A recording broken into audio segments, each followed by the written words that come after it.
Hello there, and welcome to this discussion. We're just going to have a discussion about 9/11 conspiracies and why, you know, I've looked up. Oh, and I'm doing a GDK. Thank you. Turn myself off. So we're going to be having a discussion about 9/11 conspiracy theories.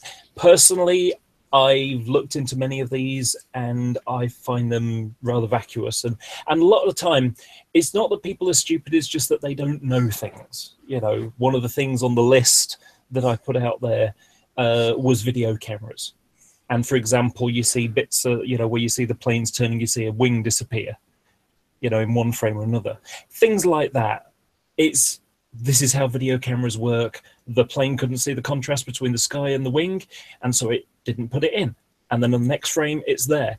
And, you know, normally the human eye can't see 30 frames per second or 15 frames per second, which was the common type of camera back then. So as a result, you know, if you look at it across X of frames per second, it looks fine. It's only if you're anal enough to look at every single one, it, you know, disappears. Things like that. That's the kind of way that we're going to go with this. If you want to join, you'd be welcome. Put a message in the side chat.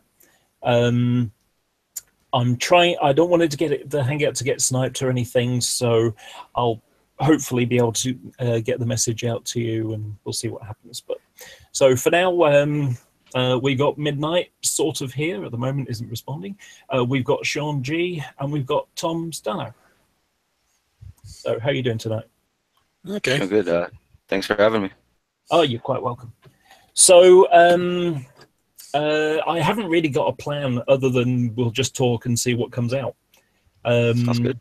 So some of the issues that I've seen, what are the main ones that I see? So I'm talking to an audience rather than Sean right now, because Sean is the 9/11 truther, as it were, right now. But I'm trying to talk to an entire audience, not just deal with one person's one, because there are so many of these little ideas that people have, and sometimes they defy reality. You know, one of the arguments is, oh, there weren't any planes, they were, you know, dubbed in by the TV. Okay, what about all the Americans in New York that saw planes with their eyes? And then it's like, oh yeah, that's holograms. That's it, holograms. Yeah. They're 20 years ahead of us. You know, the military and things like that. They got these holograms that, you know, because Star Trek technology is real, right? You know, that's what they're trying to say. Star Trek technology is real, and you can make holograms out in daylight, in broad daylight. You know, no, this just isn't the case. So. And usually it's people trying to, you know, sort of realize, okay, we're going down an avenue, must stick on the story. Let's fabricate something else to make it work. Effectively, it's one theory upon another, upon another. And as soon as you take the bottom one out, it just falls to pieces. So, but my absolute favorite one, and this is hilarious for me. So there's a video. In fact, I'll find the video because I might as well screen share it just for the lols worthy of it. So let me just find it. So it's one of the World Trade Center 7 building ones. And it's a BBC reporter. There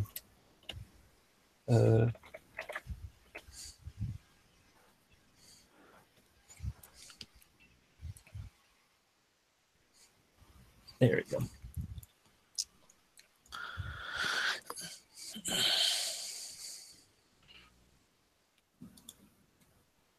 So, just going to screen share it. Okay, so this is the video.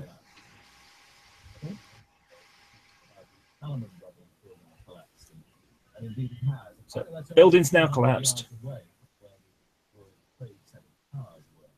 And it seems that this was not a result of a new attack. Probably can't hear this very well. We'll probably find out more now about that from our correspondent, Jane Stanley. Jane, what more can you tell us about the Salomon Brothers building and its collapse?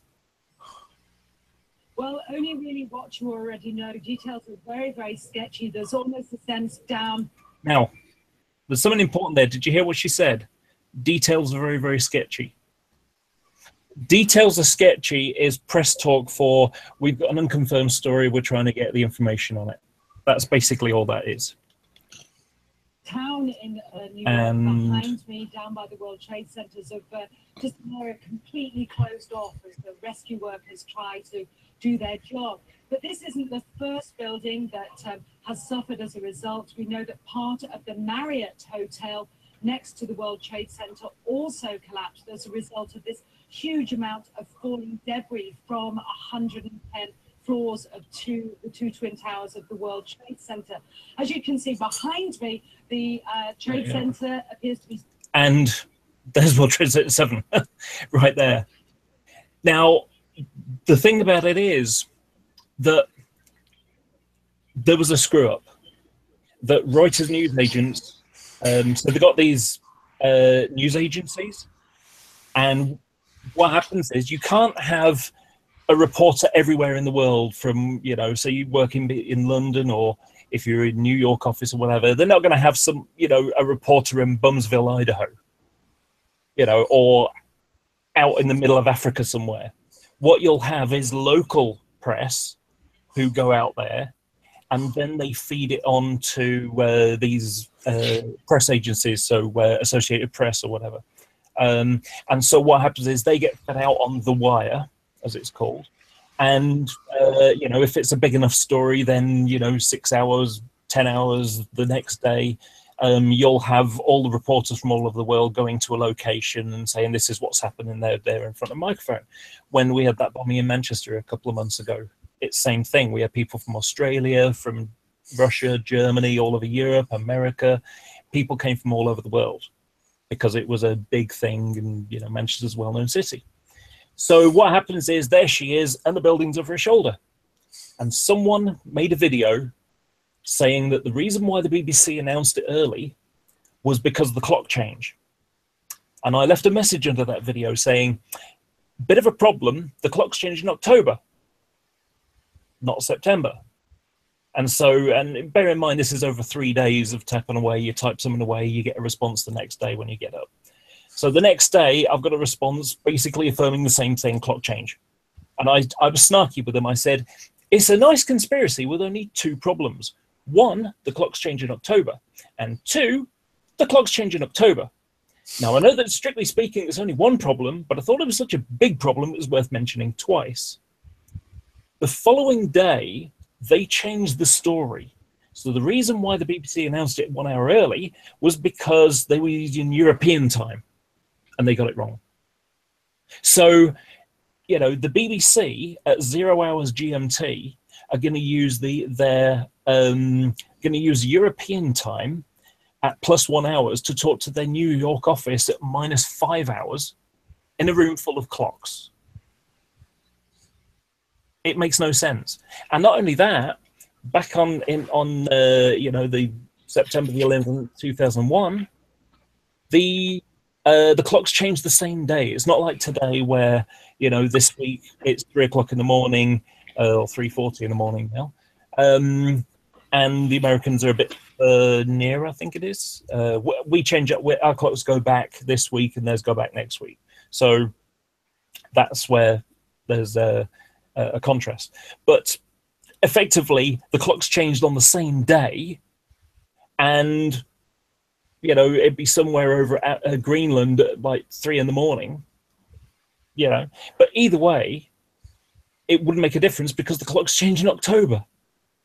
But the bit that's hilarious about it is BBC Television Centre in London, which they don't use anymore, the press office was a circular-ish room.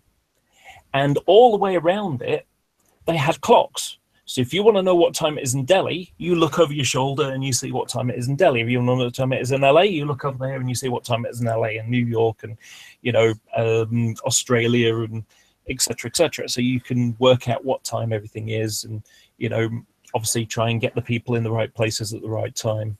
You know, that's how press work.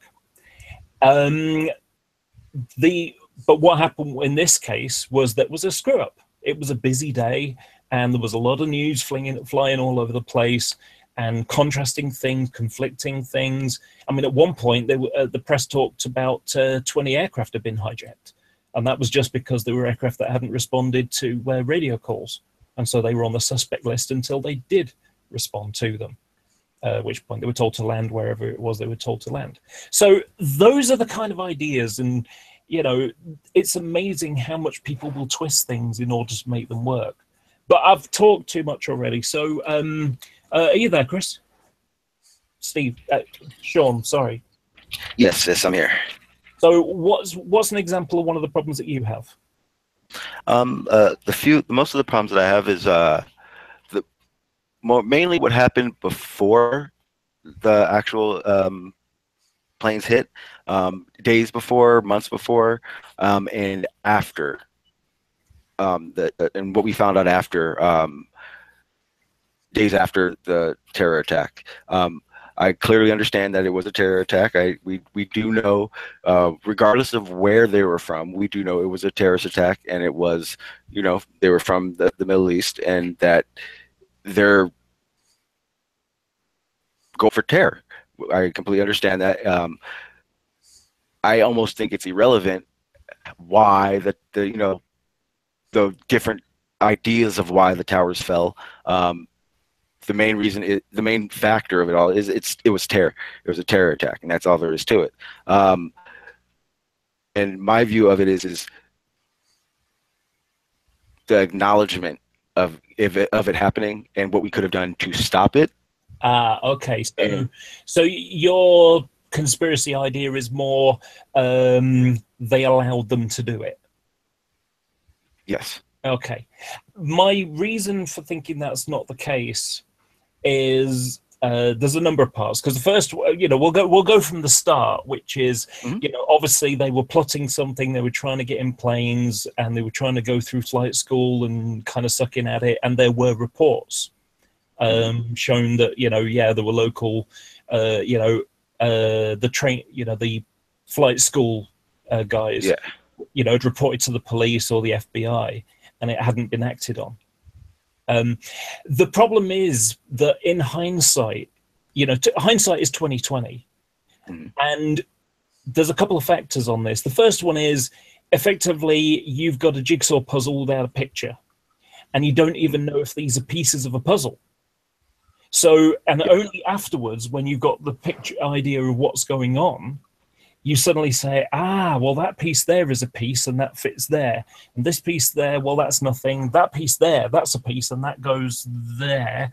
So, you're able to create a picture when you have the knowledge. And suddenly it's like, oh, gosh, there was that guy and, I didn't think about it. And now I'm going to report it. And suddenly that makes sense. So my way of thinking about it, do you remember the start of The Matrix? Yes. Okay. Do you remember the bit where Trinity is on a computer, and it's a bit before she runs and jumps and spins and that kind of thing, and the phone booth and bus crashes into it, I think it was. Well, what happens is the agents, I don't even know what we call them, but the agents, they turn up. And the police officer there says, and he says, like, you were told not to go in. And the police officer says, you can take that jurisdiction and stick it up your ass or something like that. I can't remember exactly what he says.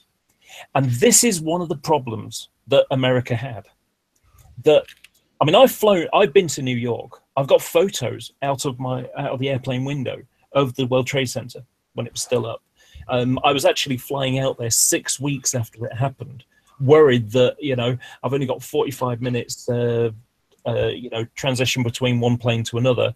I've got to go through I've got to check it. I've got to get my bags.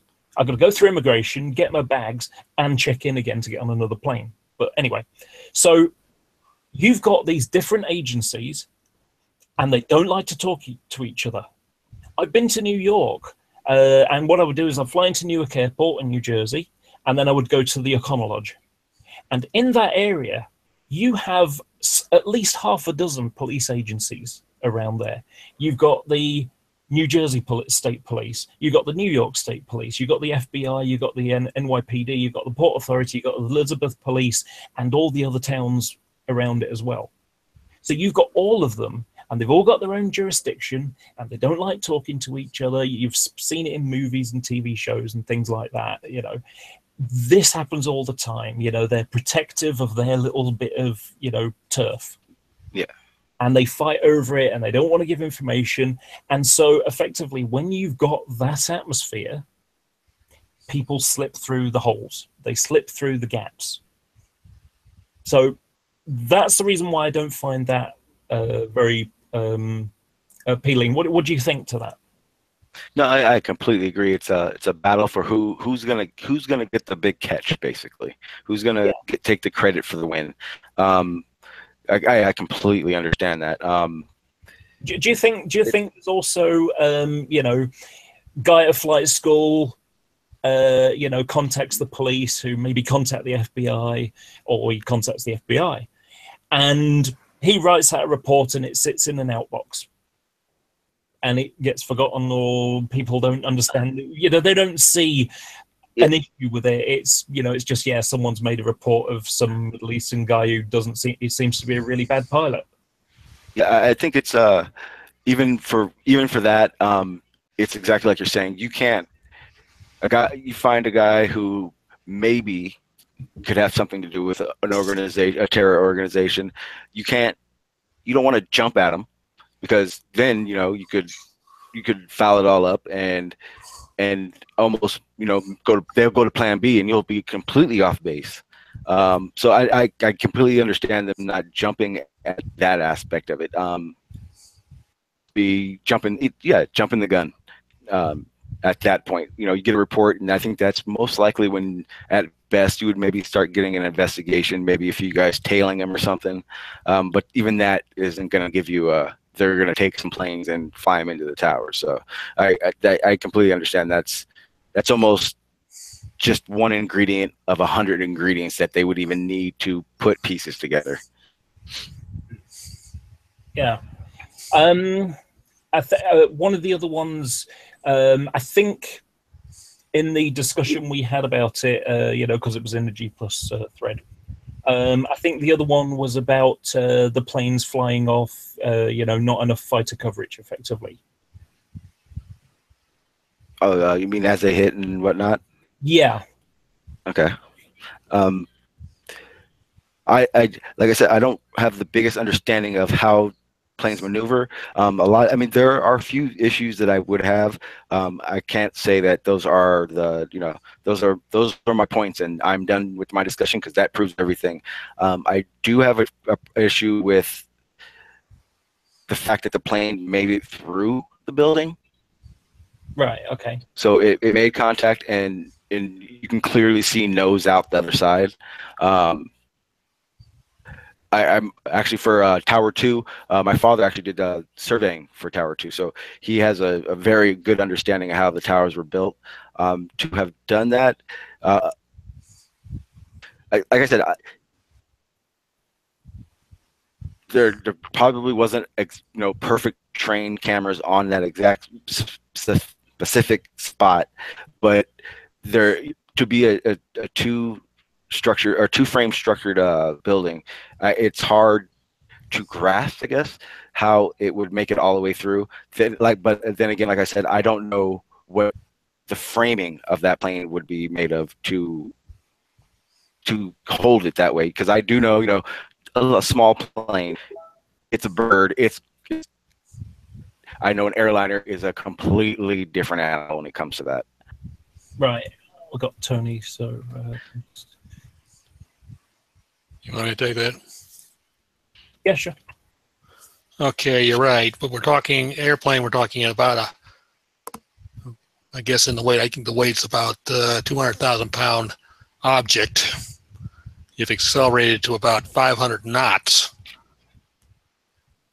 and everything in that plane, they talk about air and water and fuel. Everything's going to act like a friggin' solid until it hits that wall. And as it hits the wall, it's coming apart, but those pieces are still moving forward.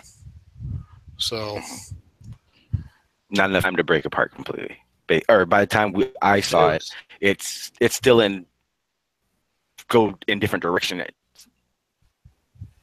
Instant, like it's not as it shouldn't have happened as quick as you would think it happened.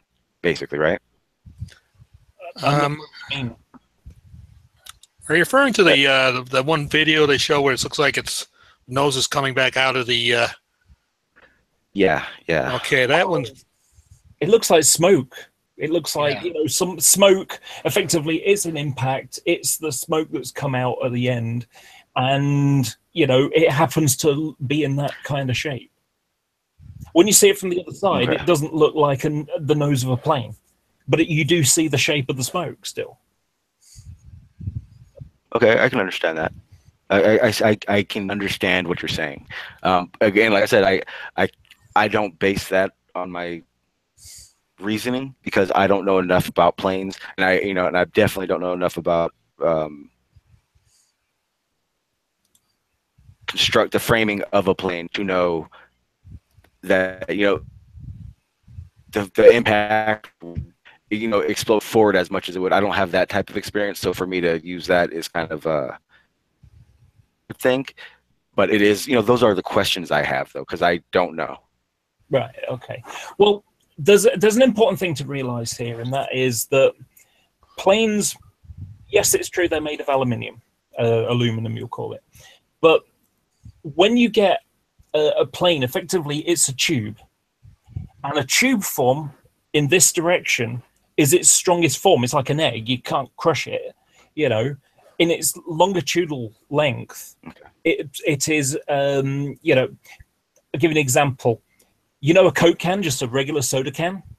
Yes. Stand on one of those and just stand on top of it, put your heel on it or something and just stand on top and it will bear your entire weight. It's only the strongest point. Yeah, it's only if you just give it a little nudge and make a little kink, it will just collapse. Yeah. Aeroplanes are exactly the same kind of thing. Their longitudinal length. The reason why aeroplanes are the shape they are is because they are they go through cycles, pressurization cycles. They, effectively the air pressure is pushing out, so the outside pressure pushing in, the inside pushing out. So the reason why the doors go on the inside and then push outwards, because the force is pushing out. The pressurization on the inside of the aircraft is pushing the door out. So it's designed to, not go on the outside because it can be pushed out that way. But I'm rambling. So you have certain parts of the wing structure, for example. So the struts that are horizontal. So imagine here's the shape of your wing. Mm-hmm. You've got a whole series of them, like the ribs. Yes. Yeah. Your body, and then the aluminium is over the top of that. One of the amusing ones, in fact, I'll tell you what, I'll grab one because it's easier to show you.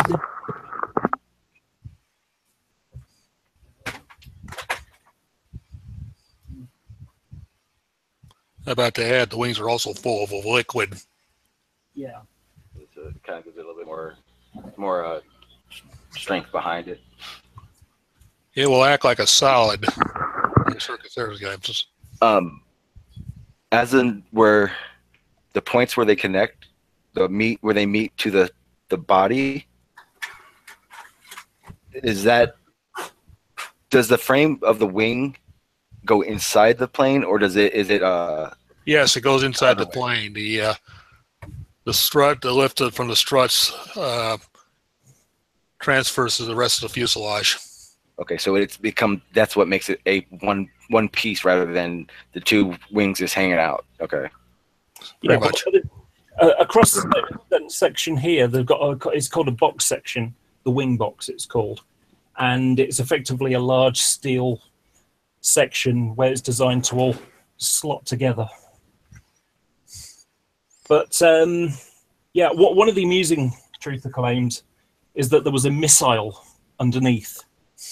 Because steel, aluminium planes can't penetrate steel buildings.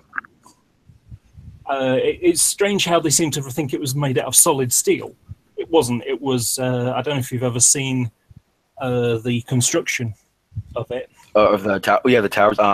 No, just like you're describing the ribs on the plane, the ribs of the building were steel. Not, the outside casing isn't steel. I understand that part. Yeah. Yeah. Effectively, the building was made out of these waffle-shaped panels. So you've got 3 horizontal and 3 vertically, and these are box girder sections. So it's like it's got 4 sides to it. So it's a square tube, effectively. And built like a manufactured house, basically. Yeah, and at the top the and walls. bottom, you can just about see here, they've got these holes where they've got big bolts. You can just see the bolts sticking up there. And so they basically drop the next panel on top of it and then bolt it together. So it's only held together by bolts. It's not like it's, you haven't got 120, 110-story beams, solid straight beams. Oh, yeah. And I think the beams themselves are, I believe, at 12 to 16 feet apart. I think that's at the center, if I remember correctly. Well, there's 2 aspects to it, because effectively there's 2. It's not the best picture. That's okay, but it's a shallow angle. I want something a bit better than that. Yeah, it's basically 2 different buildings in one. Well, one of the cunning designs of this building was, so I live in a building that's that's a steel scaffold, and it's basically just a multi-cubed structure. So every maybe 6 feet, there's another column, vertical column. And so if you look at the center block here, that's done in the standard box girder construction. So you've got columns very close together. But what they did with, but the problem with making a big building like this in that form is that you end up with, if you can see how many columns are across here, you'd end up with a column there and a column there and a column there and a column there. And, you'd end up with about 5 columns. Well, imagine you're in a building and you want to make a wide open office, but you've got these big towers in the way. They're basically metal columns with a bit of plasterboard around them, to cover them. And so you've got this, these lumps in the middle of the room all the time. And so, usually they hide these things by, having a wall as it, and then having a door through, one of them. But when you want to have an office, you may want to have, a wide open office or a large meeting room. And you can't do that when you've got whopping great columns in it. So the clever design of this building was to have the center core where the lift chutes are, and water and electricity and all those conduits going up and down the building. And then coming out from it, what they did was they put the distance, I think I saw there. It's not our best example, but the center core is like this, and on the outside they're much closer together. So instead of having wide open gaps, so you maybe every 3 there would be a column, they've gone and moved all the inner columns to the outside and reduced the distance. So it's still got the same outside, the outside strength, but and it's held together between. No, that's not the one. Let's see if we got.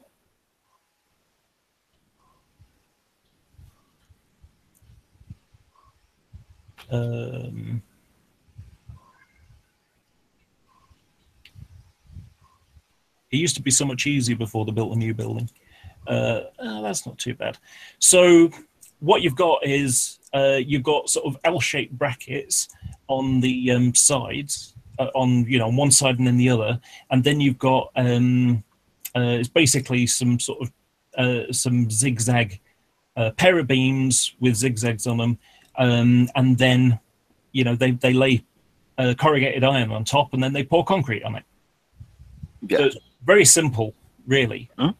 And get ahead of it a bit, but the reason why the building fell in the way that it did was because the floors sagged Effectively, what happened was these were heated up to a certain point where they started to drop down, and so they started to pull the outside walls in.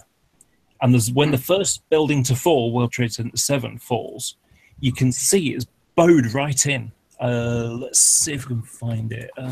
Yeah, I think there was a few videos where you can see the roof, the middle, basically collapsing before the sides. Yeah. That was the second tower to fall. Yeah, yeah, that's right. The South, first one, it was the second to fall. So let's see if.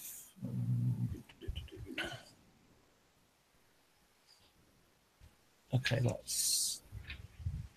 think this is a good point, actually. So you can just about make out that it's bowed in. Let's see if we can watch the frames going.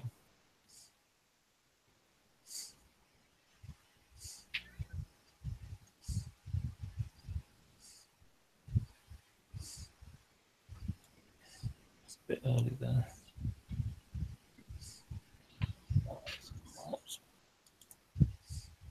Okay, this is just before it collapsed. So you can kind of make out that they kind of go in a little bit.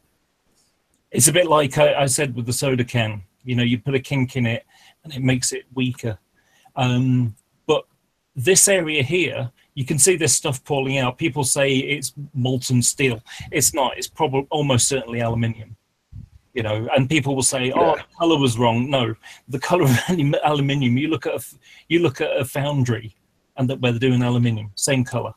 You know, and what I believe is that this is the opposite side. So the plane came over that direction, and then came in, and so bits came out there and bits came out there.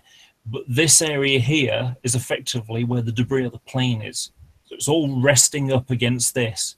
It's hot. It's been on fire for a while, you know. And these. Yeah, I'm sure the inside walls are going to melt, and I mean, there's 100 things that are going to do that. But when this building collapses, you kind of see it snap. Just waiting for You can see how these ones are pretty straight, but these ones are kind of going in. They're not on the same line as that. Mm.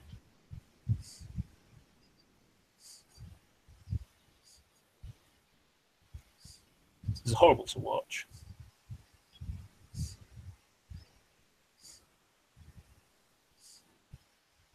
It's about to go now.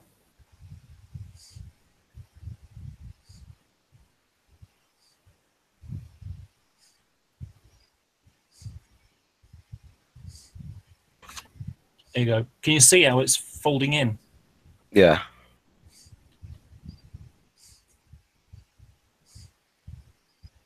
I'll zoom out for a moment. There you go. Did you see it? Yes. I'm gonna go back just for a second.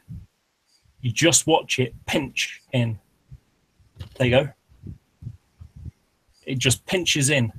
And that's where the wall, the floor struts going across have dropped down because of the heat. Because this idea that, you know, melt steel beams, it doesn't have to melt them. It has to reduce, all it has to do at 600 degrees Celsius, and the temperatures were more like 1200 Celsius. At 600 degrees, steel loses half its strength. Gravity. I think it's about 2 hours, 2.5 hours. I think it takes at 600. No. Quicker than that. Oh, really? It's quicker than that. I used to do heat forming, and we only had to get up about 500 to 800 degrees, and it starts bending. It starts its warping process. Yes. Yeah. So as soon as it's hot, it's going to bend. Yeah. I mean, you know, a perfect example is Uri Geller with his bending spoons thing. He rubs it. He's already weakened it, but he rubs it, and it gets to a certain temperature where it's enough to make it bend. That's a crude analogy, but it works. And with this, you can see this corner falls in, and the top of the building is literally folding in on itself. It fell sideways at the top.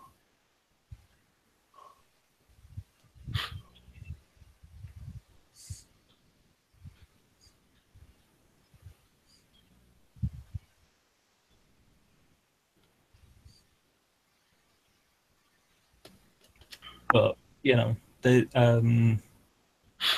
yeah, we've kind of diverted a bit because we were talking about planes before. So because it's got these wide open offices, there's a lot more space for debris to fall through. So when you see, you know, I think it's an engine and fuselage and one of the landing gear, you know, these are being propelled through it at high speed. Now, there's something else that that comes up on, you know, many truther you know, claims, is that planes like this can't go at 500 miles an hour at sea level, and it's not true at all. They can go that speed. This is a Airbus A330, but Boeing has a standard test for any new aircraft that they produce. And effectively, they bend the wings. They bend them until they snap. And their standard is 150% of the maximum workload that is expected. So 100% is the maximum workload. Okay, so that is, you know, the worst turbulence you can imagine, where luggage is falling out of the overhead lockers, and you know, you think the fillings are going to fall out of your teeth. You know, and you people are vomiting all over the place. That is, you know, the worst turbulence you can get, and they're designed for 150%, half that again. You know, they're designed to be pretty rugged.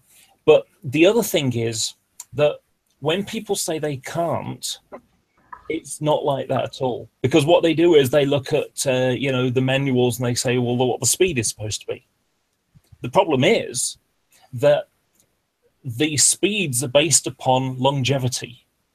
A plane like this costs hundreds of millions of dollars. So you want to get the maximum amount of usage out of it, because you're not just buying one, you might be buying 10 or 20 or 50 or whatever for an airline. So they want to get the most amount of usage out of it, which is about 30 years. And even after 20, they might get rid of them and go to another company that uses them for another 5 years, and then another company that, you know, uses them for another 5 again. So they use them until, you know, and what they go through is pressurization cycles. What happens with civilian airliners is that they're designed for X amount of cycles. So a cycle being, it flies up under pressure, it lands. It flies up, it lands. That's 2 cycles, and so on. There are some places in the world, such as Japan, where they have a lot of people flying, but they're not going very far. It's a smallish island. So as a result, they have, you know, shorter, you know, more seats in them, and they fly shorter journeys. So they last less time because they've gone through more pressurization cycles. But the whole point behind it is that you don't, you know, it's a bit like a car. If you treat every green light as the start of a race and every red light as an emergency stop, it's not going to take long before your car doesn't work very well anymore. And it's the same for planes. So they design them, they design the limits for longevity and passenger comfort. Because if it takes off like a rocket, you know, that's not much fun for, you know, sort of little old lady or someone with a big belly like me, you know, so things like that. That's where, you know, the whole, the idea, and the other thing is, I happen to know somebody who worked for Rolls-Royce. He's retired now. And I asked him specifically, I said, you know, can these engines go that fast at sea level? And he said, yes, they're not supposed to, but yes, they can. You know, and again, it's longevity. You know, at low level, at high level, they go fast. because the air is thinner and it's there's less drag, so that makes it cheaper to operate. Whereas at low level, the air is thick, and I don't know if you've ever looked, but military aircraft cost a hell of a lot more than these things, even though they were. And the reason is because they're designed to fly at low levels as well. You take something like a C-130 Hercules. They were designed after the Berlin airlift, and so the idea is that they land like this. They don't land like this as normal airplane is. They're designed to come in like that, scoot flat, and then land and take off like this as well. Weren't they when they built those? They used in mind that they may need to land on a carrier size landing pad, right? Not a carrier. They were looking at that, yes. Okay, yeah, because I frequented many air shows, and that's actually one of the favorite ones with the rockets, and I think it's what 16 rockets or something. Yeah, JTO, just assisted takeoff. So like I say, things like that. The other one, and I mentioned it a little earlier, was this idea that, there's a let's have a look. So find pod.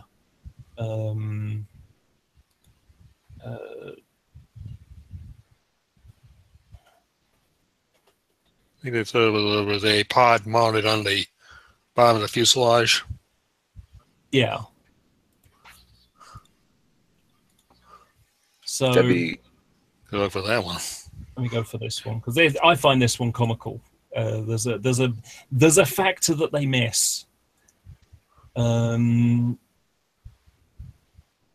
no place to actually mount it, but here's the guy. It looked like a grey plane. Yes, United Airlines color scheme was grey. It was exactly that. So people look at this bulge here. Oh, look, it's a missile. No. And they'll show a picture in a second.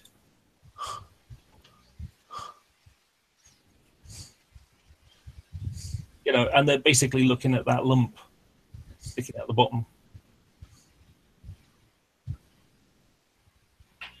Okay. And what it is, it's to basically say, it's an aluminium plane, it couldn't penetrate the building. And as I've showed before, it's made out of waffle, so a plane hits a building, it's just going to snap those bolts and bend that metal in, just smash pieces in, because it's going at a hell of a speed. The kinetic energy involved is monstrous. And not only that, there's if you look on Wikipedia and there's photos of it, in the 1940s, a B-25 bomber crashed into the Empire State Building. And that was a building with the columns, the standard columns in it. Just columns with concrete on it. And it penetrated that. And that was a plane flying at low speed. It lost in fog. Also made out of aluminium. A lot lighter as well. And that wasn't... In fact, one of the engines went through and the other one went down the lift, the elevator shaft. Engine and one of the landing gear went straight through the building. Yeah. Wasn't one of the issues with the towers that when the plane did hit, the planes both hit, the planes hit, that the water system was damaged, right? Oh, that was World Trade Center 7. Effectively, what happened was when the building collapsed, the sprinkler system didn't work because it didn't have a water supply because they'd been damaged by the collapse of the buildings nearby. Okay. Across the street, basically. So it damaged the water mains.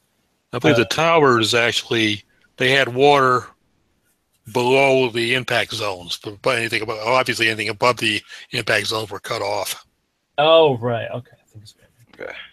This really needs cleaning. It's been dusty sat on the top of my desk, shelf for a while. Anyway, so yeah, that's right. Anyway, so the pod.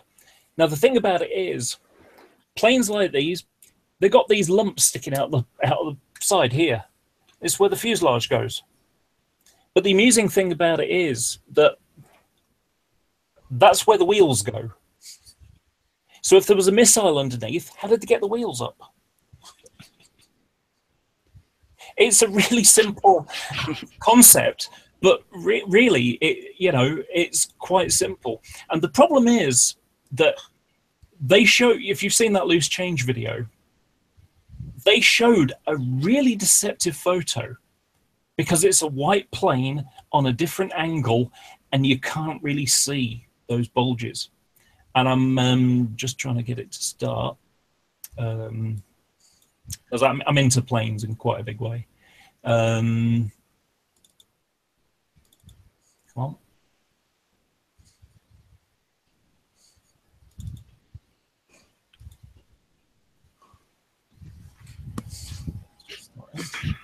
I'll wait for the hard drive to spin up. Gosh, it's acting slow today.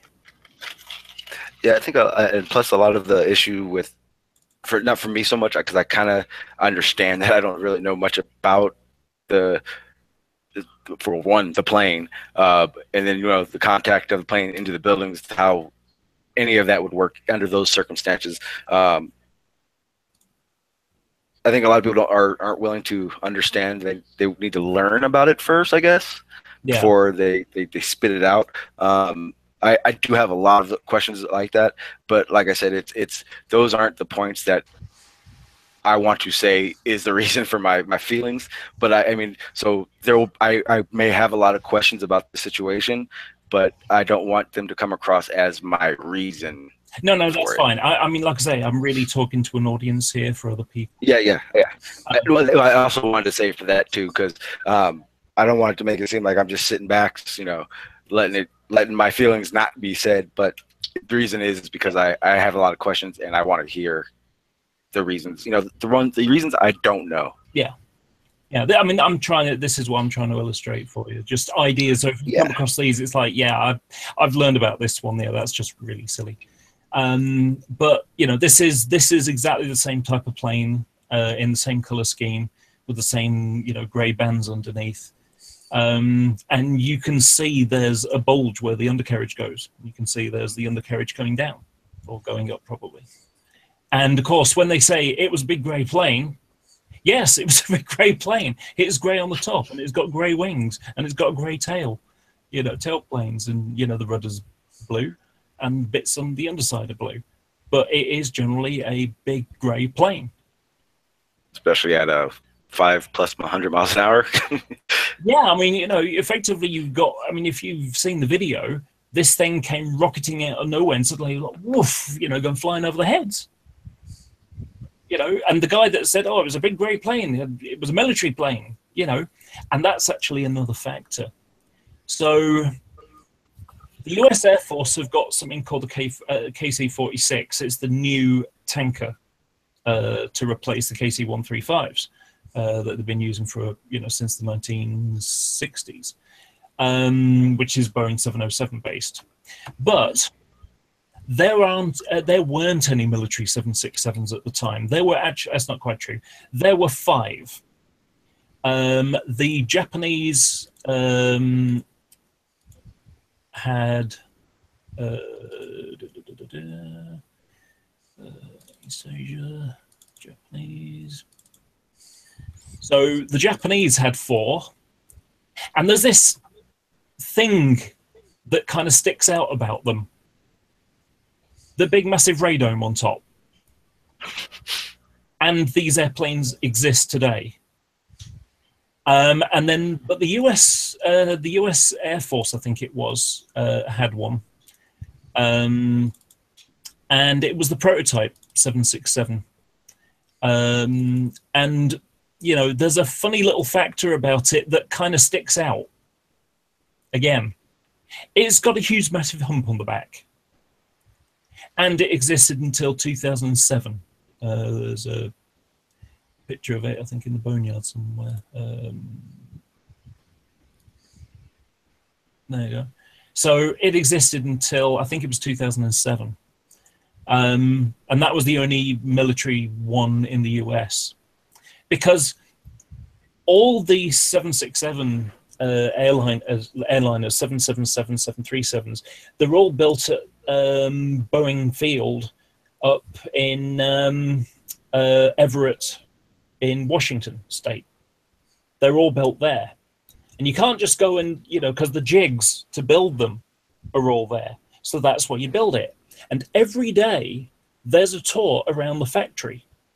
And the aviation enthusiasts, the airliner enthusiasts, they go around on these tours and they note down the tails, because the first thing they paint on a new plane is the tail. And they write down the numbers on them. And they write down the ones that are on test around the area and things like that. So they tell the airliner magazines, that this one is being, this one's about to be ordered, and this one's left, so it's been, it's being delivered now, etc. So you can't sneak them out of the factory,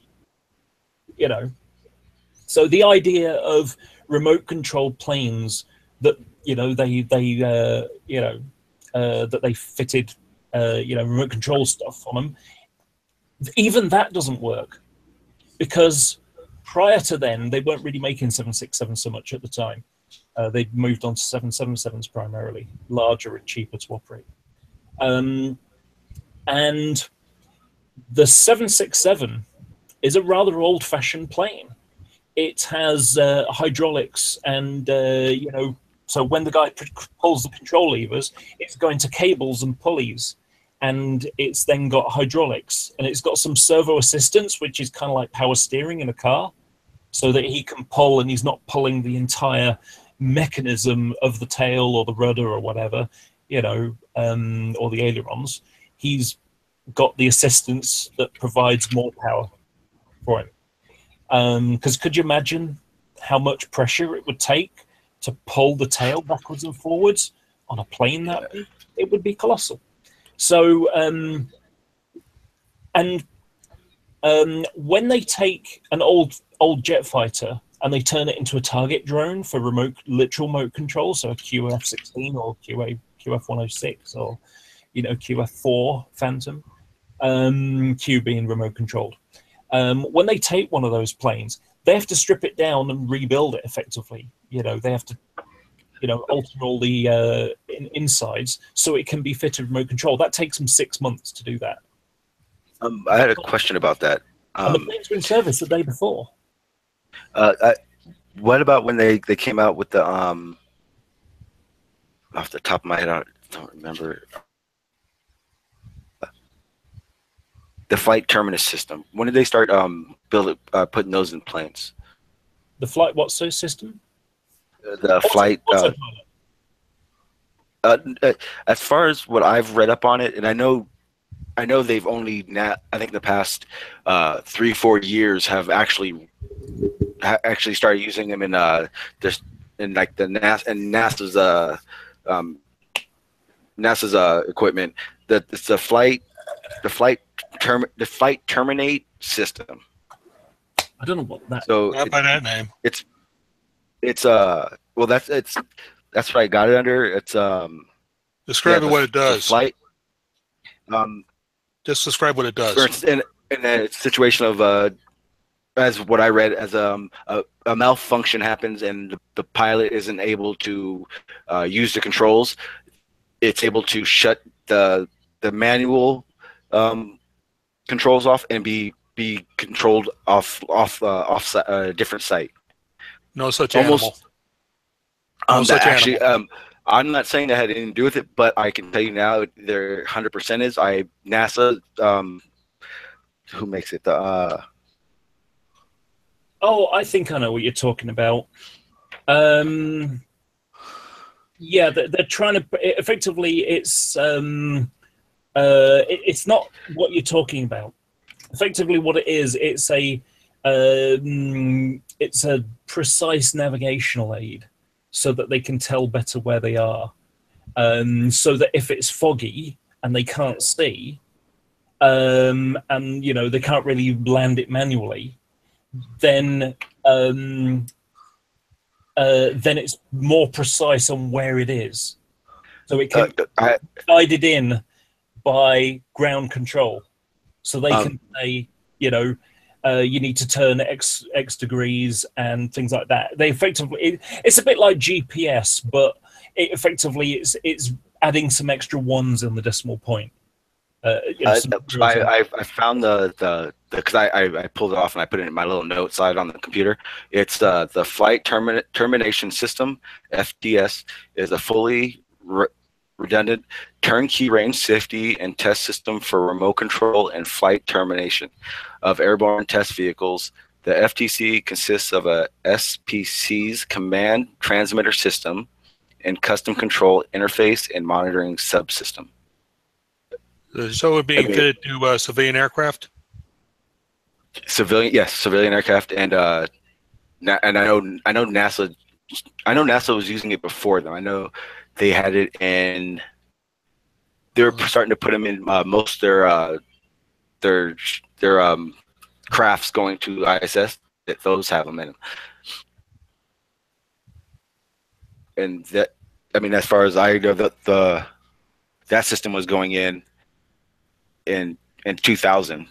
They were doing, that's when that system, the notes I have it from was from the system in 2000. You got any links you could shoot me? Yeah, I'll put it in the side chat right now.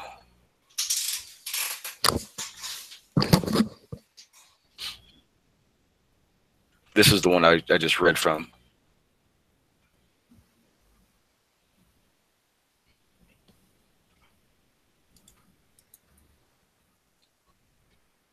Okay, I saw that.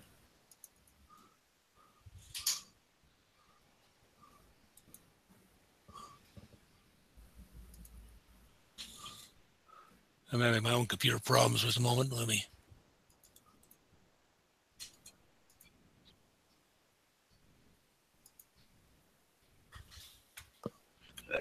This is actually the one.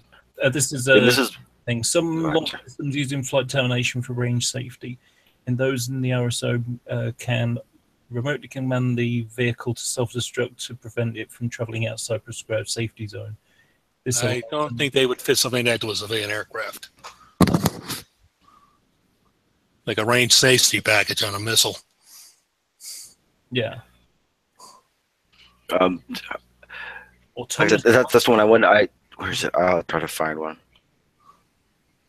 Okay, I think I've found it. Autonomous flight termination. Both ATK and SpaceX have been developing autonomous flight termination systems. Both systems use GPS-aided computer control system to terminate an off-nominal flight, supplementing or replacing the more traditional human-in-the-loop monitoring system.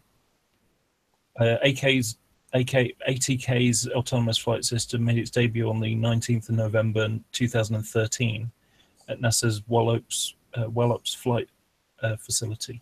The system was jointly developed by ATK facilities in Ronkonkoma, New York, Plymouth, Minnesota, and Promontory Point. Developed by SpaceX is included in the prototype development vehicle SpaceX used in 2013 and 14 to test its reusable rocket technology development program. Well, this is missiles. Not missiles. Rockets go into orbit. This doesn't sound like the same thing. The U.S. Air Force is using it. That's for rocket launches to launch satellites and things.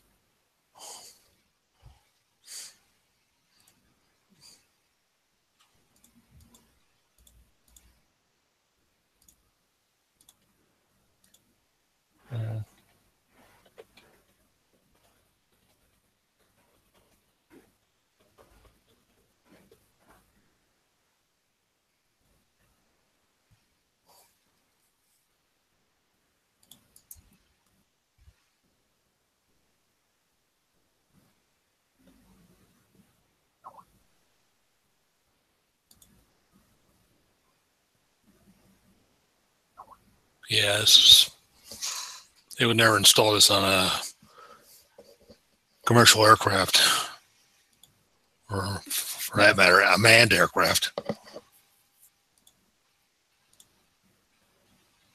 You lose somebody? No, I'm still here. I'm just reading. The other gentleman. Oh no, I'm sorry. I didn't realize I was muted.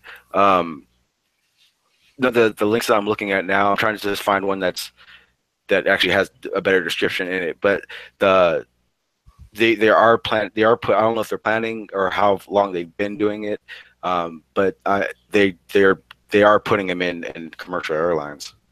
Well, the one I've heard about the commercial airline is just a way to ironically, it's not necessarily making it easier to make them land. It's the idea is to make more space, because at the moment they have to have 1,000 feet of separation, and they want to reduce it so they can get more planes in. And the only way they can the problem with an altimeter is that it's not completely accurate. It's based upon air pressure, so as a result, it has a deviation of +1, plus minus, I think it was 60 feet or something. So it's not fantastic for being very precise. It's actually one of the other reasons why one of the 9/11 conspiracy ideas makes no sense at all. In fact, for me, it's my killer argument against the controlled demolition stuff. And it's fairly simple.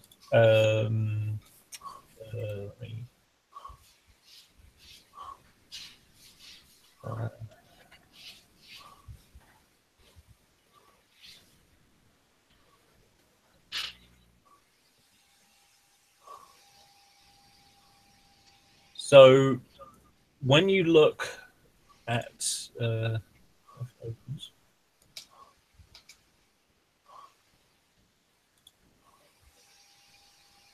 so when you look at the buildings, they're fairly featureless. There's not a lot to them, except for a couple of stripes, in the middle of it. There's really, and there's a lot of floors between each set. You're talking about 110, so, 32, 33 floors. 33, yeah. So you got quite a number of floors between. Now, one of the ideas is that they rigged the buildings to explode, and that the planes came in, and then they triggered the explosion.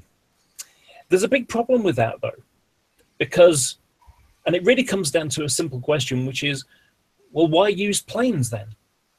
Because in order for this to work, okay, so when you rig a building up for controlled demolition, what you do is you drill into the columns and you plant explosives. You basically weaken the column by drilling holes in them to make them less strong, and you plant your explosives on it. And then you have wires, cables, going to a box. It's a radio receiving box. Effectively, it receives a radio signal and triggers the explosives to go. And they are designed to either do them in a sequence, or they can all go at the same time. It depends on what form they're trying to do. So so somewhere else, someone will have the plunger, or whatever you want to call it, just a button to press, and at the given moment, you press the button and it sends a signal, which then sends the signal, the wire going boom with, detonate the explosives. Now, in order for this to work, you've got to crash a plane at a specific point, just to show you the picture again. So in order to do this, if you want, if you've got your explosives planted up here, and you need the plane to crash there. If it crashes down there and starts to crumble up there, it's going to look wrong. If the plane crashes there and it starts to crumble down here, it's going to look wrong. You need the building to crumble where the plane's hit. So you've got to crash a plane at an excessive speed, at a fairly featureless building, at the place where your explosives are laid, without damaging any control boxes, any wires, or any explosives. And you've got to have a part of that building on fire for an hour without damaging any cables or wire, control box or explosives. And then you've got to have one building land on another building, so you can start a fire, so that you can use that as justification to bring down the third building by controlled demolition. This is now an uncontrolled demolition, because there are so many things that can go wrong in this sequence. It would be much easier to plant your explosives and leave a, if you're nice, you make a phone call and say there's explosives in the building. The IRA do this. Or if you're nasty, you just blow it up with people. And then you fabricate evidence to blame whoever you want to blame. If you want to go after bin Laden, you say Al-Qaeda. If you want to go after Saddam, or Gaddafi, you say they did it. You fabricate the evidence, say, oh, see, look, this is, things like that. That would be much more feasibility. So as soon as you include planes crashing into buildings, it becomes crazy. It just makes no sense doing it that way. Okay. As in that, using that as a reason, that would be exact. That kind of comes to the point where my feelings come into play with it. That is almost exactly what happened with Pearl Harbor. We know, we have documentation and we have transcripts of warnings that that Japanese planes were coming into the airspace. There's actually short footage showing almost letting them come into more than half the inside the range of the gunners, way past their range. And we also know that we needed a reason to go to war with Japan. We needed a reason to get engaged in World War II, and it was perfect. That we know that's exactly how that happened. Okay, but why would that have anything to do with 9/11? I mean, the reasons are not the same. I mean, let's say it's justification to go after Al-Qaeda and then Iraq. Okay, that's the justification for it. Why do that? I mean, effectively, you're going to have to destroy buildings, create an upstir. So many things can go wrong. And of course, But if something goes wrong, it's not on them. What I'm trying to say is that they couldn't even keep Bill Clinton's, they couldn't, it got leaked that Bill Clinton couldn't keep his penis in his pants. And yet somehow they managed to keep all this secret. No one's ever managed to leak anything out of all the thousands of people that would have to be involved to make this work. Okay, so and also, well, give me a sec. The other problem is that the reason for going to war in Iraq, it was like, okay, we're now going to go after these people that do these sorts of things. I mean, ironically, what's going on with North Korea is somewhat linked to 9/11. It's a weird way of doing it, but effectively,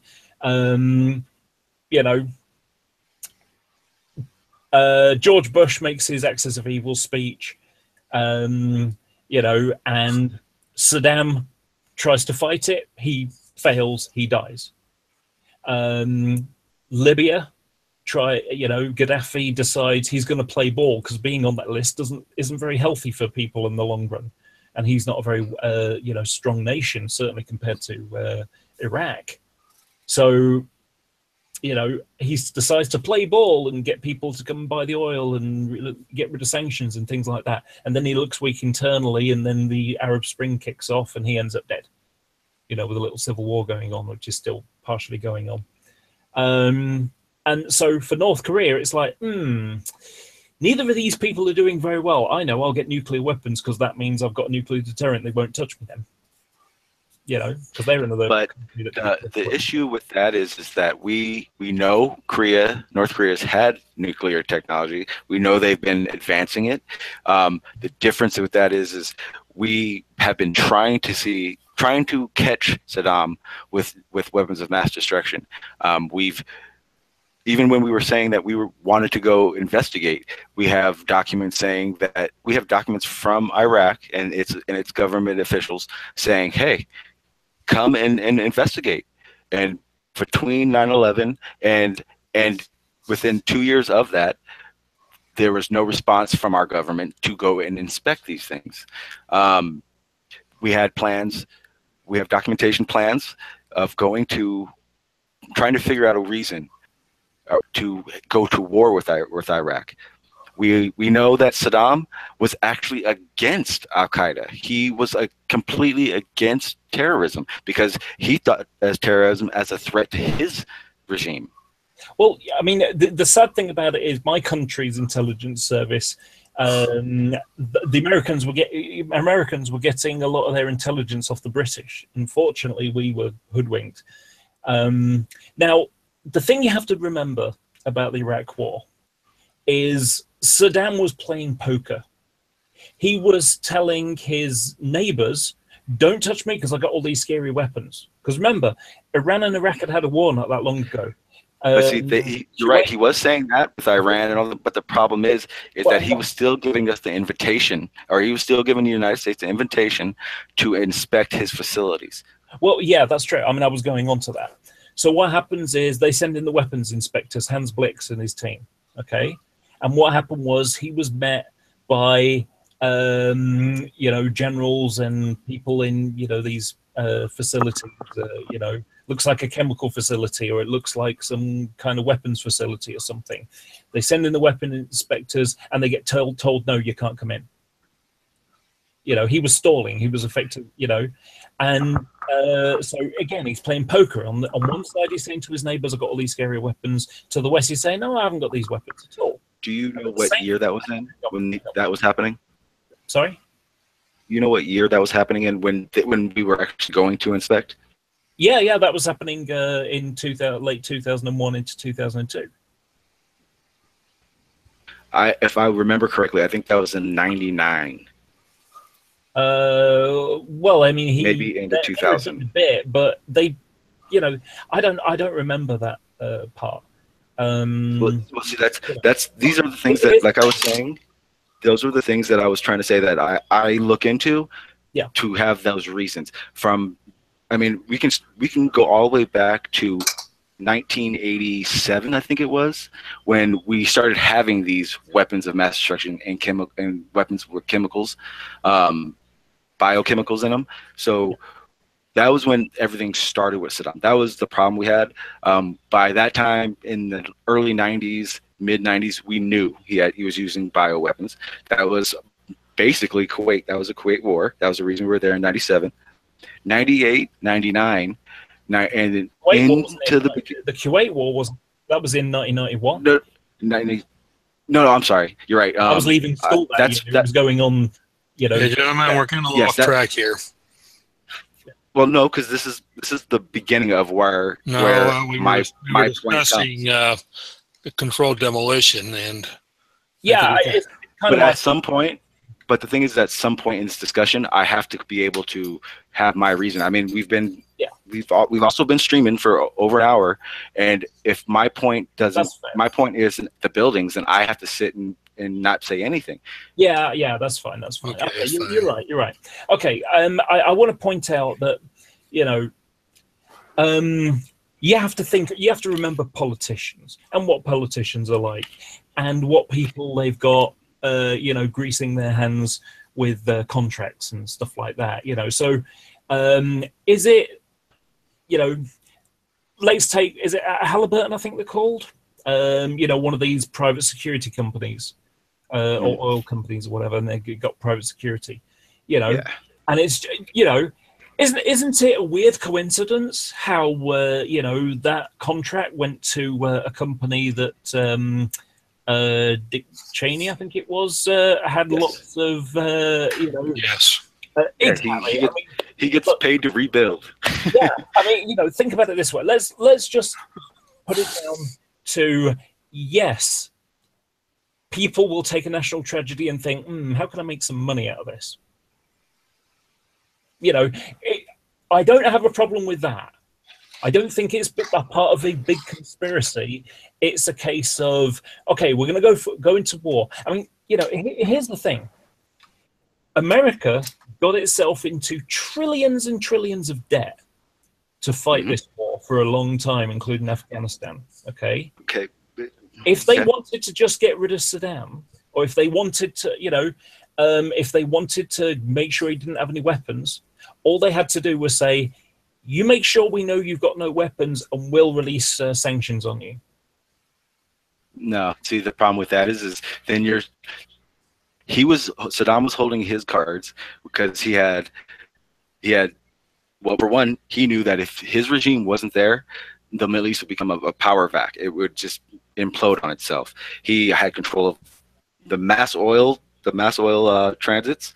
He knew it. He knew that if he messed everything up, it would be catastrophic for the United States. His involvement in the oil trade had everything to do with our dollar. Well, but that's the problem. It was the opposite. I mean, I remember because I told you I was flying out to America every 6 months at the time. It was May and November. I was flying out. Okay, and in 2003, I think it was. So the Iraq War just kicked off, and the price of oil went through the roof. I mean, I was panicking because I mean at that time, the pound to the dollar wasn't too bad. It was about $1.7 to the pound. And I was able to do the entire trip for £500, which is about $750, I think, at the time. So it was effectively £200 for the room, £200 for the flight, and about £100 spending money. I was only going out there for 5 days and then coming back, so it wasn't a big, wasn't spending loads of money or anything and having to rent hotels or anything. It was just going off to Poconos, staying in a hotel complex with a bunch of friends, chatting and doing stuff, and then fly back. So it was fantastic. In fact, a little while ago my Skype chirped and it was one of the people I met there. Anyway, so I was flying out there, and the prices were going like £400 for a flight. And all my friends were thinking, this is getting annoying. They're buying it. I was lucky. I managed to buy it. It'd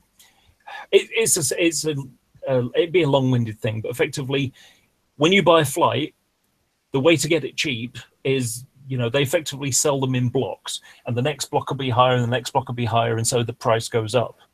But what happens is that it gets close towards when the flight's supposed to be flying, and the middlemen, the consolidators, they kind of panic and say, well, no one's getting on these seats. We've still got 80 seats left on that plane. And then they drop the price, and that's when you swoop in and buy. And I was fortunate. I got a flight for £138, and other people were paying $420. So people hated me that week. But what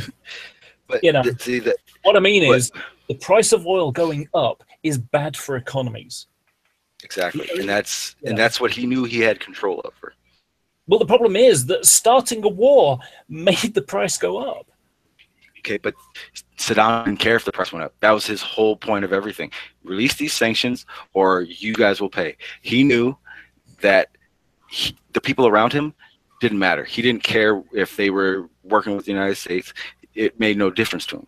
He knew that United States, there's no time that the United States will ever go to war with a country for selfish reasons. They're not going to say, America, we were worried about our oil prices, we're going in.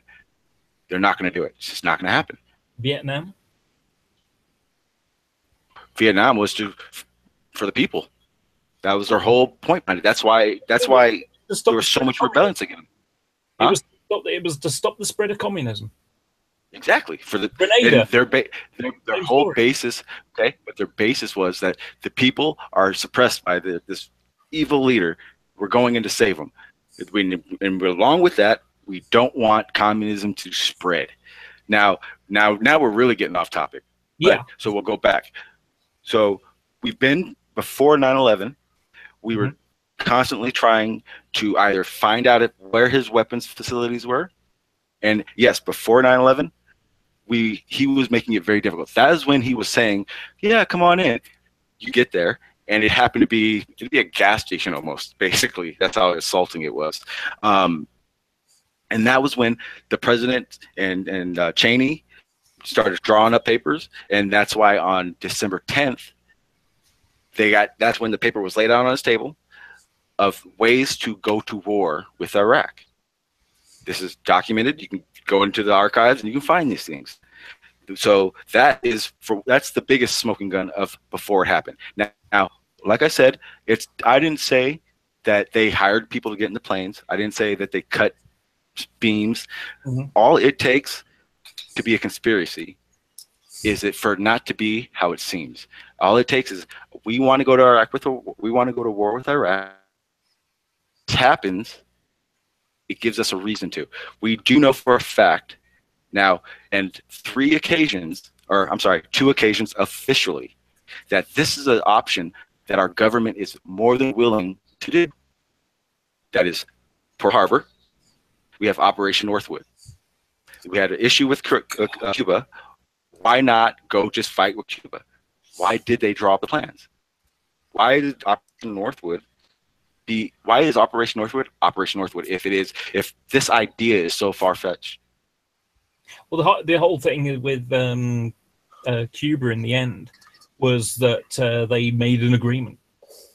Okay, but my question was why the United States drew up the plan to do a false flag to be able to invade Cuba. Why would America do that, but you not believe that it's possible now? Well, I mean, the story was different with Cuba because, again, Cuba was a part of the, the Cold War type stuff, reducing communism. Because the thing, I don't know if you understand the history of what went on. Effectively, what happened was, the Batista government prior to Castro taking over, they were a corrupt government. And they added pockets lined by rich American businessmen. And so the poor average people were suffering. And so Castro got his group together and basically had a coup and took over and booted America out. Okay. They said, well, no one else, you're not trading with nobody then. Well, it's a bit more complicated than that. Effectively, what basically happened was that he took over for the people. It was a revolution for the people. Okay. That's from the Castro point of view, but what happened was he privatized American-owned businesses in Cuba and said, sorry, tough, go away. This is our country. Okay. Now, what happened was the following year, 49, no, I forgot what year it was now. But the following year, he went off to America to try and reach some kind of trade negotiation because the main crop was basically sugar. And he went over there, and Eisenhower refused to meet him, just plain refused to meet him. He went and played golf, and he met with the vice president, and he basically went home empty-handed, and couldn't get a deal there. And Russia said, "We'll give you a reasonable price for your sugar. And by the way, can we put some missiles on your as part of the Cold War? You want to get your missiles in strategic places. That's their point of view." And America went, "No, you don't." And so that's what the Cuban Missile Crisis was. That's the short version of it, but effectively that was it. And in the end, they made an agreement to, okay, you get rid of your missiles now, because it got so close. I mean, the whole red phone thing where you can phone up Moscow, that came about due to the missile crisis because they didn't have very good channels of communication. They weren't talking to each other directly. And so what ended up happening, they said, okay, and it was Bobby Bush, I think it was, who basically went on a clandestine meeting and said, hey, look, I'll tell you what we'll do is, if you get rid of your missiles now, in 6 months, we'll get rid of ours in Turkey. Quid pro quo. And, that'll stop the problem. And so that's exactly what happened. And it was done 6 months after, so it didn't look like we were connected, but they were, and it was all to stop the spread of communism. That's all it was for that.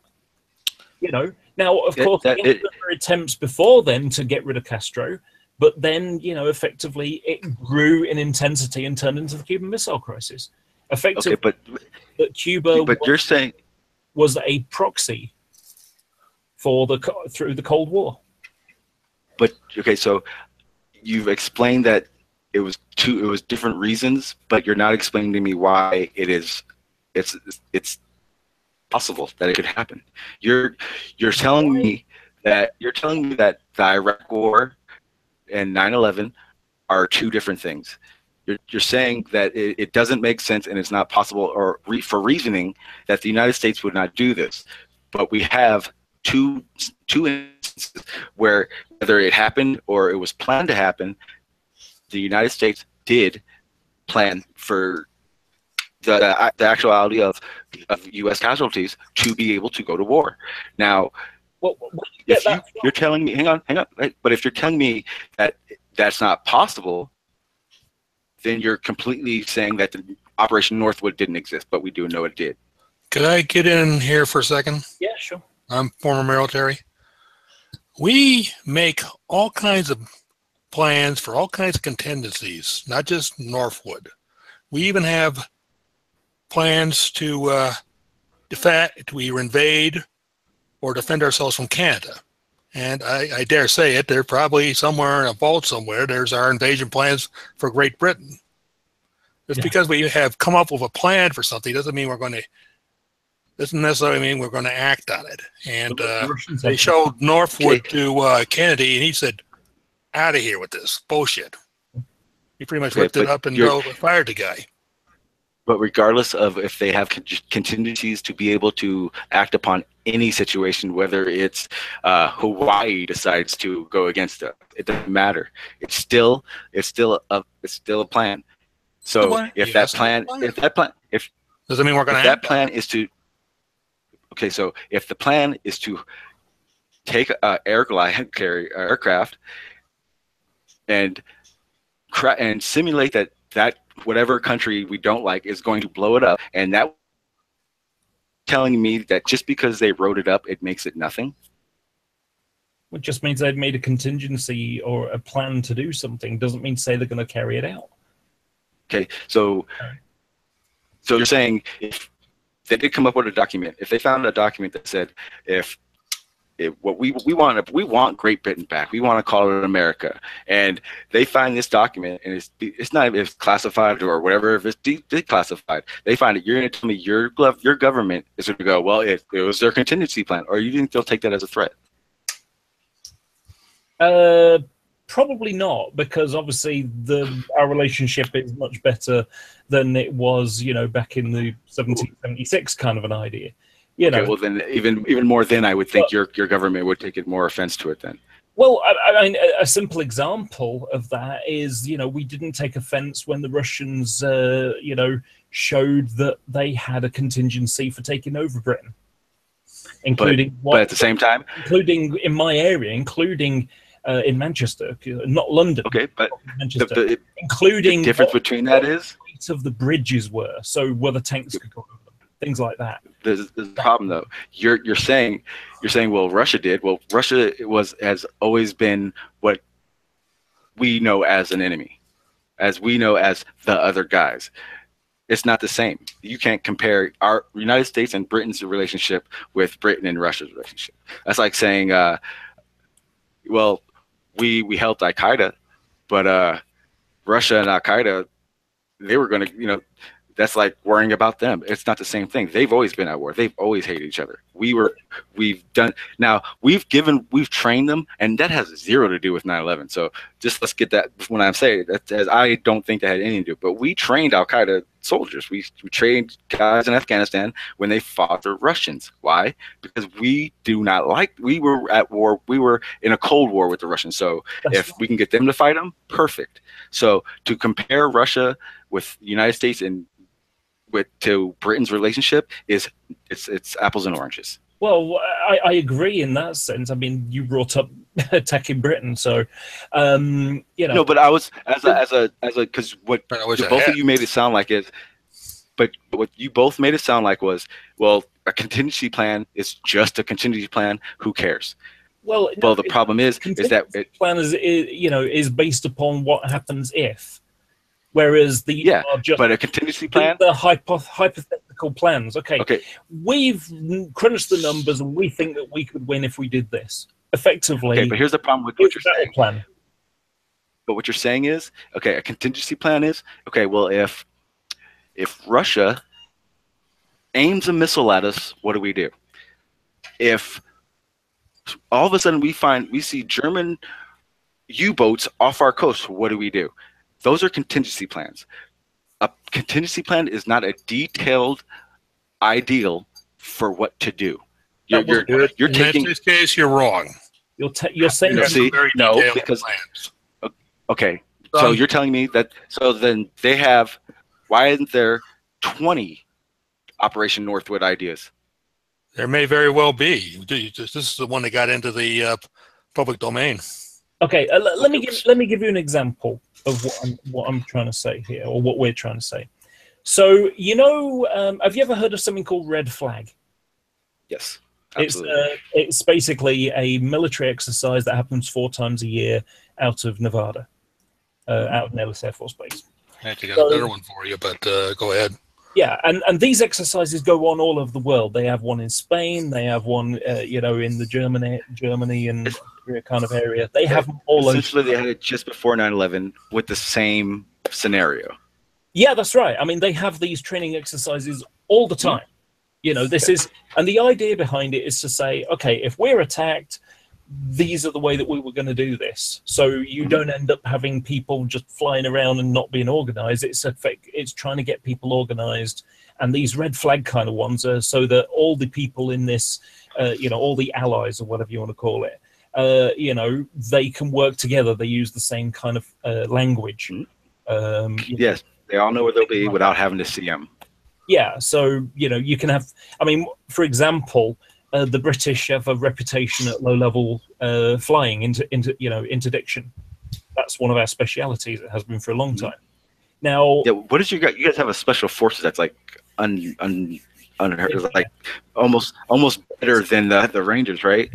Or not Rangers. Not the SAS. I mean, the SAS actually do classes for the SEALs as well. So. Yeah, I think when I was looking at a report, I think they're almost like theoretically ranked above our Delta almost. I think our Delta is just more known. Yeah. I mean, it's a bit. The problem is, I try not to get into a sort of pecker waving contest of saying, yeah, our guys are better than yours. I tend not to do that. Well, at the end of the day, no, time out. I've done some reading and report things. Your guys are pretty badass. Let's just keep it real. You guys are good. You only have to watch the Iran embassy siege in 19. Yeah, or something like that. Seven. No, yeah, I know exactly. Yeah, that was crazy. And these are hard guys. These are guys that will, basically slide around in the mud for 6 months at a time on, out in Kosovo or something. No one knows that they're there until they attack. Things like that. But also they've screwed up as well, So, sometimes things go wrong. But anyway, but what I'm trying to say is that these exercises, so red flag goes on, and effectively you've got the allies and you've got the reds. The reds are the bad guys, the blues are the good guys. And so what they do is they pit each against each other, and they try to, create a tactical exercise that resembles a reality. Yeah, so they can fill the gaps in the problems that they have. Yeah, they can fix the gaps. I mean, I read, I read a magazine which is here actually. It's the latest one this week. I read Air Forces Monthly, and pretty much in every single one of these, they talk about exercises going on. So, and the kind of thing. There you go. There's one. So these go on all the time. So the one that happened on 9/11, that was just a tactical training exercise, and it was actually a month before 9/11. It didn't happen that day. It did. It was planned to happen that day. And then 9/11 events happened, and that got put on hold. No, it happened. Actually, they did that training exercise, and I believe it was in August. Right. I mean, maybe they've done a couple of them, and this was the latest one. I don't know. I do know that there was an exercise going on that day, because, of course, early one there was, but it wasn't. But it wasn't the one that the conspiracy theorists like to tell you happened. Then it was the one that they simulated an aircraft coming in, a terrorist using a plane to hit a government installation. That one was actually in August. It was before.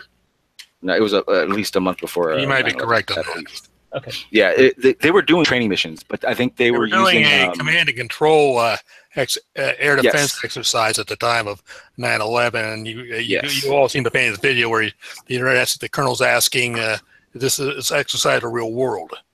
Yes. It's different scenarios happen, but they use the one in August as the 9/11 one, but that was not the case. I don't believe that's what happened. I completely understand that there's no time that they will never have a defense system, period. I get there was so many, if anything, in that situation, it was the FAA that is to blame for the reason the jets never got a chance to do anything about it, but they were definitely ready to go. But just, where do you go if they don't tell you where to go? Also, bear in mind, prior to this incident, no one's ever considered or seriously considered shooting down an airliner. In fact, the fighters that were actually launched that day were originally supposed to just to locate and escort. The shoot down order didn't actually come out, and unfortunately it happened after all the airplanes were down.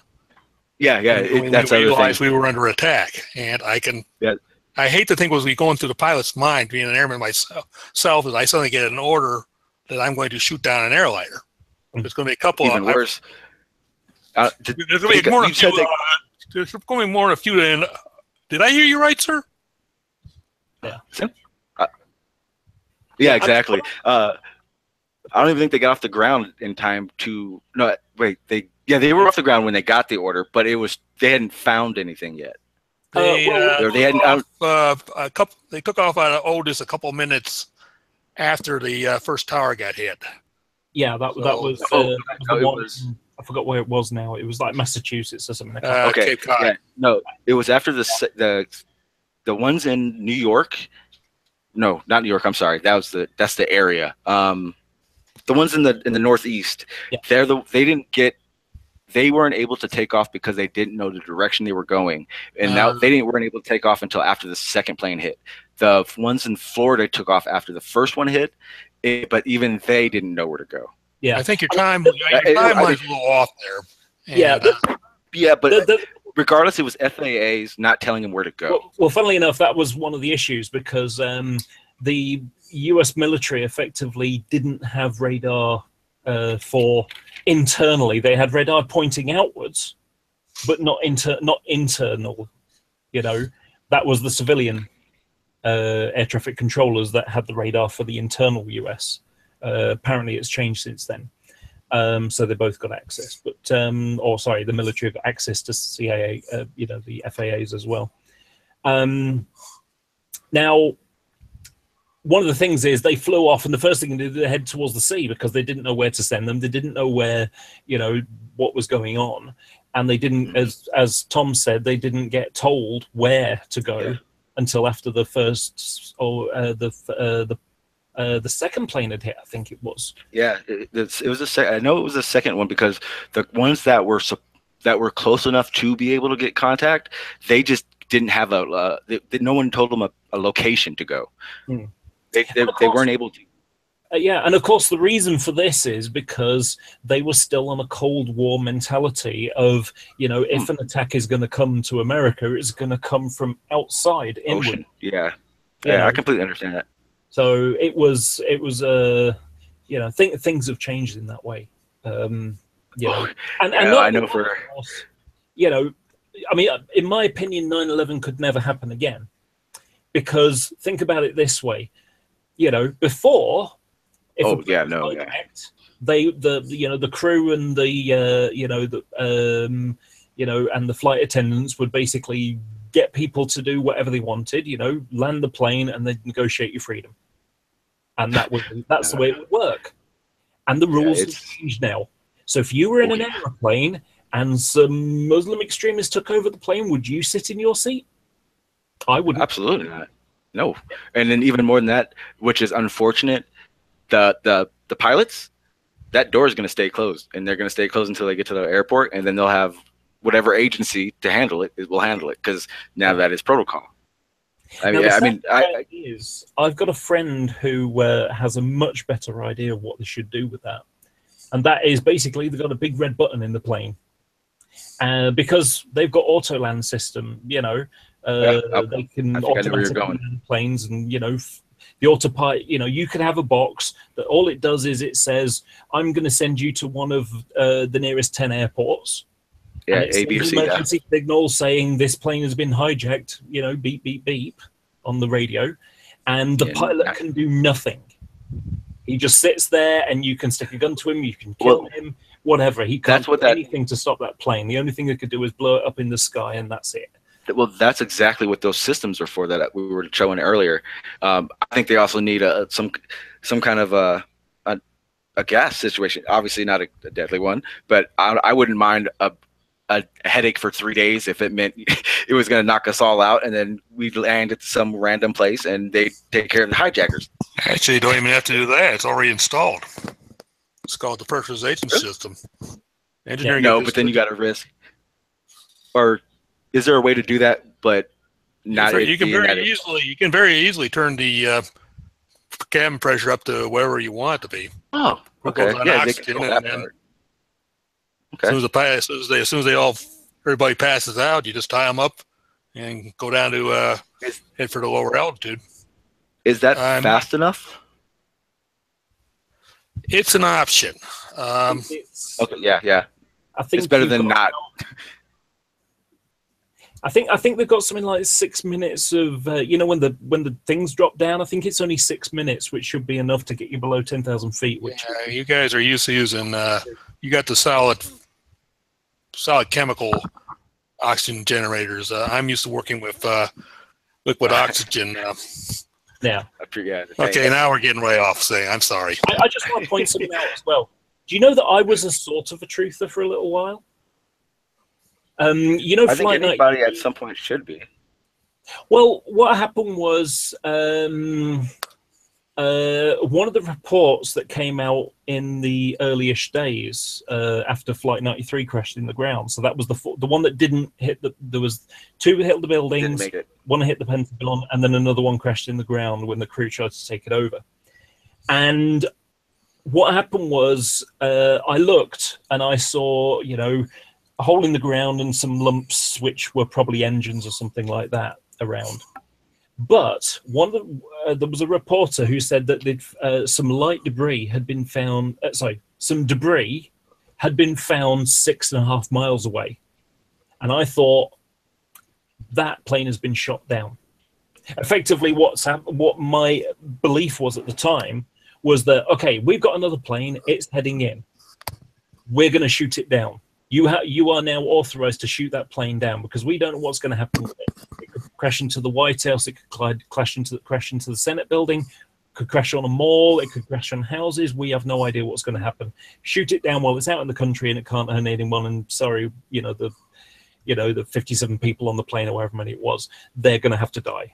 Sorry, it's better that those people die than hundreds die. Or national monuments get destroyed.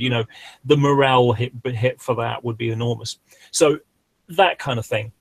And what happened was, what maybe do it is because it was 6.5 miles away. Because what happens is, if a plane crashes in the ground, the debris is a localized area. But if it's shot down in the sky, it kind of like an umbrella. It kind of goes over a wider area. Its force continues. Yeah, but what happened was that when the plane exploded in the ground, bits of light debris were sent up in the sky, and there was an easterly wind.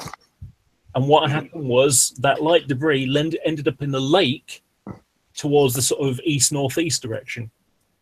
And some people who live on the opposite side of the lake, it's like a twisty, windy lake. Some people on the other side of the lake found this debris and reported it, and a reporter went out to do it. And she used MapQuest to figure out how far it was from where the plane had crashed, because she had to drive all the way around the lake to get there. Yeah. And the actual distance was about 3/4 of a mile.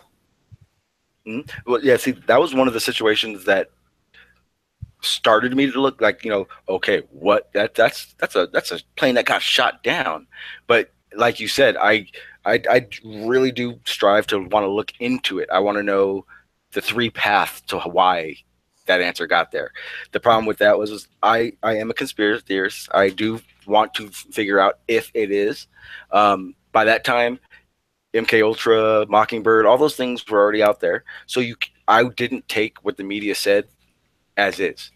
So that's why I was able to look into that and go, whoa. Let me see what's going on here. Because like you said, you can't find 2 or 3 pieces 6 miles away and go, it was shot down.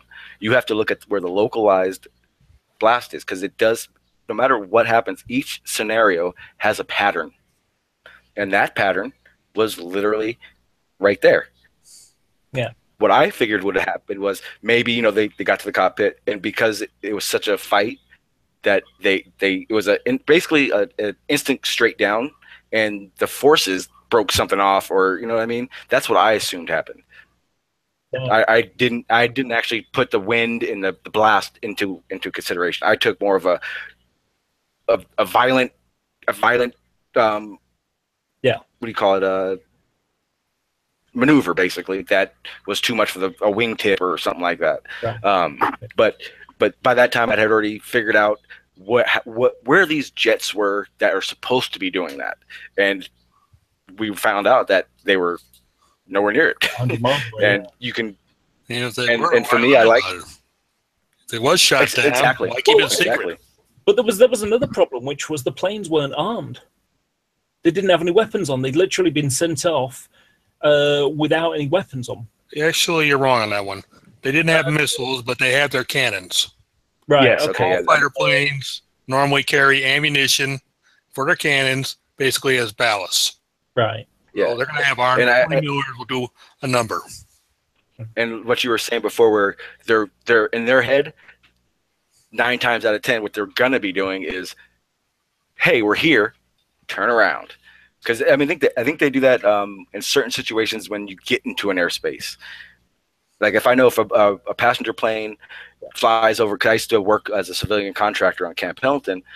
I actually saw it a couple times. If a civilian airplane gets in the range, they send their Apaches up, and the Apaches, they will get into that battle ready, and they'll, hey, it's time to turn around. You get 2 warnings, and then we'll do it our way. And so I'm pretty sure they're always in that. I think it would only be done on little private planes, not an airliner. Because even low speed, an airliner is going to be going faster than an Apache gunship. No, I think I don't know about Apache, but the thing on Pendleton, they have jets. They do. they're ready out there too. Yeah, I mean, like I say, the rules have changed now. Oh, now I don't. I think now I personally believe, I don't have documentation or real bias proof of it, but I believe that we have sites for air to ground now, right, in different locations, rather than worrying about maybe a possibility. Yeah, it seems it's more viable. I think it is. I think you can. We can get a discussion of that, because I mean, you could put as many fighters anywhere you want, as long as you have a runway, so you put as many as you need, and you don't have to worry about dropping a booster on the neighborhoods either. Yeah, exactly. Yeah, and that's also something you got to worry about. Mm-hmm. Yeah, I mean, the problem I see with the kind of things you're going for is, because it's possible it could happen, it did happen, and that's causation.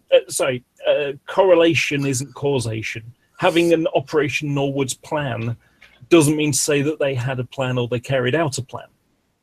You're right, but the problem is that if you look at the timeline from point A to today, you can't say no, that didn't happen when there is so many things that are so tightly tied together. But they're only like saying tied together if you think they're tied together and you try to weave a pattern.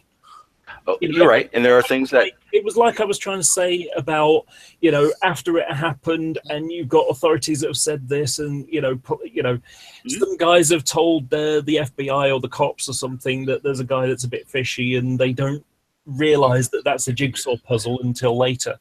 Effectively, yes, you're going on a jigsaw puzzle without a plan, and you think everything seems to be a jigsaw puzzle when it's actually happens to be a coincidental aspect of things. But what I'm doing in that sense of it is I'm going along the edge. I have my edges. I know this is an edge, so I can put that edge. Okay, so let me just qualify the comment. What I mean is, how do you know that this is an edge? How do you know that this has something to do with something and it's connected to something else? How do you make this is a jigsaw piece, that's a jigsaw piece, and these pieces fit together? How do you bridge that? Okay, so when I start, and we'll say before 9/11, where we were talking, we've already discussed that part with we're figuring out weapons of mass destruction, oil, and all that stuff. You can't take that and go, that's it.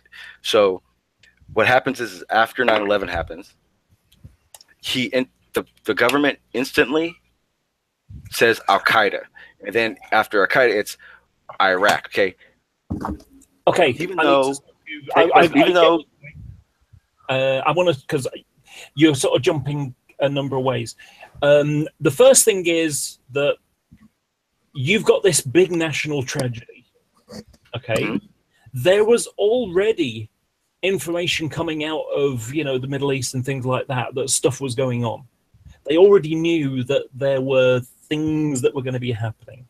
As in the terror attack. The USS Cole a couple of years before, that was an Al-Qaeda attack on America, in the Yemen. They were already doing things, and they'd already committed bombings in that part of the world as well. So there was already intelligence coming in. So when it happened, it's like, this is what this stuff that the CIA analysts, there weren't that many of them because they were still thinking about Russia and the Cold War type stuff. They were still in that mentality. But there is no intelligence that said that we have never gotten anything that linked Saddam and Al-Qaeda together. That's true. Nothing. Yeah, well, that's not quite true, actually. No, it's 100% true. What I mean is, it is true, but it's not. You haven't had information, because here's the problem. Do you remember I was saying about how the British kind of fed you information that was wrong? The reason was because we got it off Iraqi dissidents. Exactly, and that. But see, the information we got off of them, the problem we got off of them was that I have it in notes. Basically, what they told us was that Saddam, or not Saddam, I'm sorry, Bin Laden was here. Oh, but now he's not here. No. That's exactly what happened, because what we were getting our information from Saudi Arabia that told us that he was in Afghanistan. We know he's in Afghanistan. That's where he's at. Yeah. We went to Afghanistan and we could not find him. And the whole time he was in Pakistan. Now, he never once had anything to do with Iraq.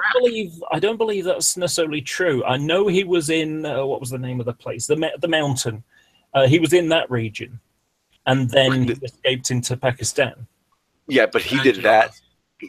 That interview was 299. I'm not 100% on the date, but we know for a fact when we decided that we were going to do the war on terror, he was already in Pakistan.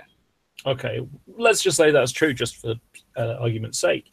Well, we know he was in Pakistan because we were watching that facility. Well, the thing to bear in mind is that the Afghanistan was effectively revenge. Effectively, it's like, right, you guys have come after us, right? Now we're going to bomb your ass. And we don't. Oh, I'm sorry, Taliban. You don't want to give him up, right? We'll get you too. And that was basically what that was about. I know Afghanistan was almost more pointless than Iraq. The problem is that George Bush and Cheney and Rumsfeld, they used that terror attack to go to Iraq. That's what they said. That's what they said they were going for. Everything was about Saddam being involved with Al Qaeda, and we know for a fact now that was not true. Well, we do know now, but we didn't know at the time. See, okay, no, we as civilians didn't know that, but we have documentation that they knew he didn't. Hang on, let me explain.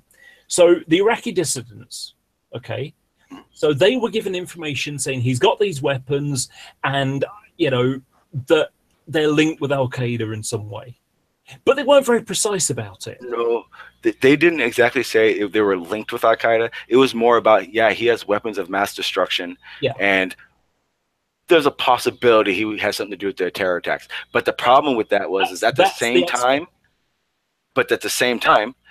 Saddam had already been, and not like he was before, he had already been saying, hey, I have no weapons of mass destruction.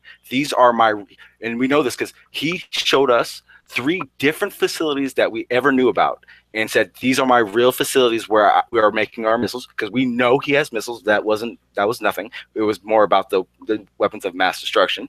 He said, these are my real facilities. Please come and look at them. Get off my back. Yeah, because he knew that if he didn't, at that point, we would go after him. But the problem was, it was no longer about oil then.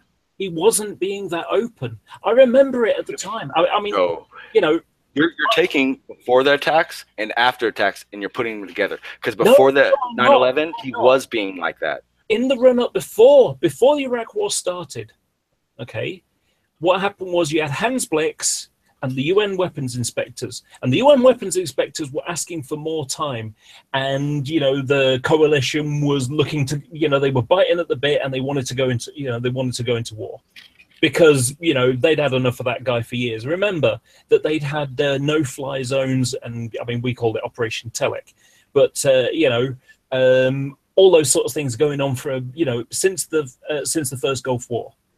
So, yeah, but those were because of the threats he made against Iran, Kuwait. But the thing is because they knew, they even said it, they can't do something until they give him a reason. That's right. And so what happened was, but nothing linked him to the terror attacks. I need to finish off. Okay. So what happened? Was they had the intelligence coming from these dissidents. Now think about it this way. So what you've got is you've got Saddam saying to his neighbors, "I've got these weapons." Okay, you've got him saying to the West, "No, I got rid of them years ago." At the same time as he's stopping Hans Blix from going in, you know, he'd go in, and then a couple of days he would actually be allowed to go in, but they, you know, and it's like, well, what are they doing? Are they hiding something? You know, and there was a lot of, you know, if you remember Rumsfeld saying known knowns and known unknowns and you know, things like that. I mean, it was a silly way to describe it, but you know, effectively there was a lot of fog going on, and you can't be sure whether he's got them. Let's go in and get them anyway, you know. And so what happened was they believed the dissidents. I mean, this, you know, effectively this would be like going to Miami and talking to Cuban dissidents and listening to what they say as fact. And of course, remember, the dissidents have got a vested interest. They've been trying to get rid of Saddam for years, and now they're going to use their American, you know, suckers. Effectively, they played them for fools. And so, you know, it's like, yeah, we're gonna get you to do it for us. Fantastic. And so they played up, you know, they played up this report, and it came, you know, it got to the British, and the British looked at it, and they you know, some bit, because of course in all these things, all the best lies have an aspect of truth in them. So the fact that he was being caught, you know, Saddam was being coy and saying, "Oh, I'm not going to let you in," and then a couple of days later, after more, you know, after threats and things like that, he finally does. But there's been trucks moving around and stuff like that, and you know, and it's like, yeah, you know, so effectively he was playing poker, and he was, you know, hiding his cards, and you couldn't really tell what he's got, but you got an idea. And what happens is they go in on false evidence, and they realize, oh shit, he didn't have them. Okay, but here's the problem. You can go to the NIS, I think it is. Mm-hmm. Yeah, NIS, and you can go through their archives. They have the phone recordings, not the recordings, but the phone transcripts, and the memos, basically, of everything from after 9/11 with Saddam Hussein. From the from basically September 12th till the day we found out he was in hiding. He had been reaching out to our inspectors to come in there and look at these facilities that he really does produce stuff in, not weapons of mass destruction, normal weapons, and come inspect these because I don't have anything. Because, and in the memos, he even states, I understand the emotions you are having now, and I do not want to be caught in the middle of it. Those were his exact words in the memo to the NSA, or the NIS. So he goes, come. That the only time in all these years that America did not want to talk to him was the 3 weeks prior to their attack. They did not send one inspector there.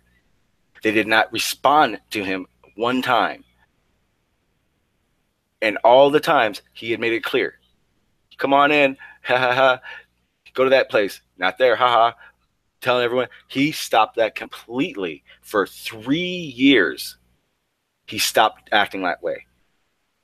No, he didn't even say anything. He was doing it like matter of months. You know, before. No, that after. I remember watching this. No, okay, no, you're right. You're right. The only time he started back up when we said Iraq is when Bush came out and said Iraq is involved with Al Qaeda. They're the source of the money. That was the only time he went, oh, okay, well, I guess all bets are off. I guess you're not coming to inspect anything.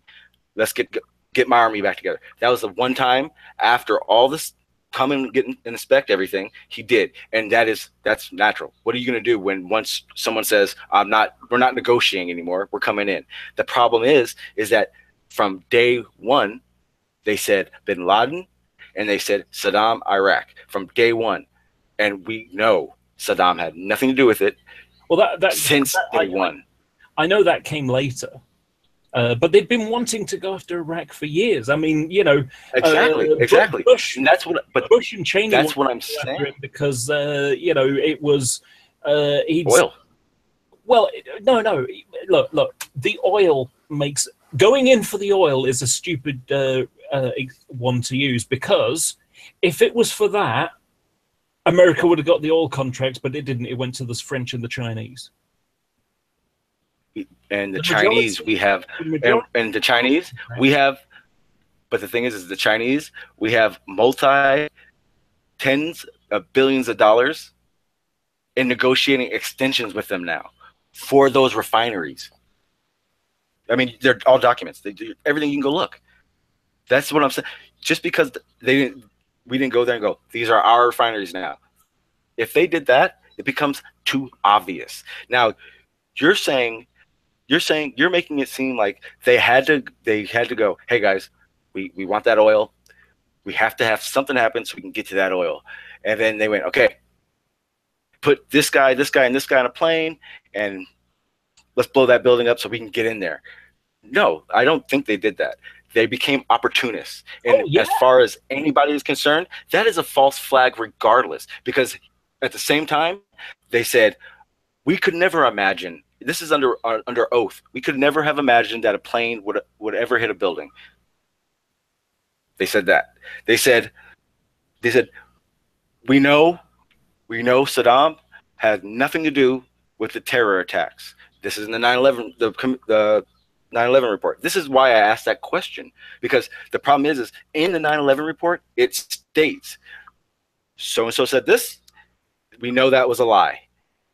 So-and-so said this, we know it's a lie. The fact that that is happening is a false flag. A false flag does not have to be 100% collusion against their own to do something. All it needs to be is an opportunity with lies. And that's the whole situation was wrapped with lies to be able to be focused to go to Iraq. Because if it wasn't, they would not have gone to Iraq because they had no reason to. They would have gone to Afghanistan, and that is it. They would have gone to Afghanistan and poked around Pakistan a little bit, because that's the real intelligence that they did have. A false flag does not have to be, this is what we're going to do to get in there. It happened.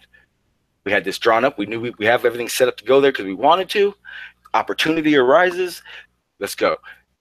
The fact that they blamed it on him, the fact that George Bush came out and said, we know Saddam has weapons of mass destruction, knowing they didn't. We know he had something to do with terror attacks. But this is the thing. They didn't know he didn't. No, they did. He did, because there was, there was evidence from these dissidents that he had them. And he was being, being shifted with the weapons zero evidence. Zero. The 9/11 report even says zero evidence. It was all word of mouth. Yeah. Okay. Fair enough. Even if it's not evidence. Word of mouth, that doesn't mean to say that. That's not okay. But when you talk about going to war, that is not reason for war. Because just them saying that the dissidents saying that, it's not reason to go to war. There's no country in the world that can say that's reason.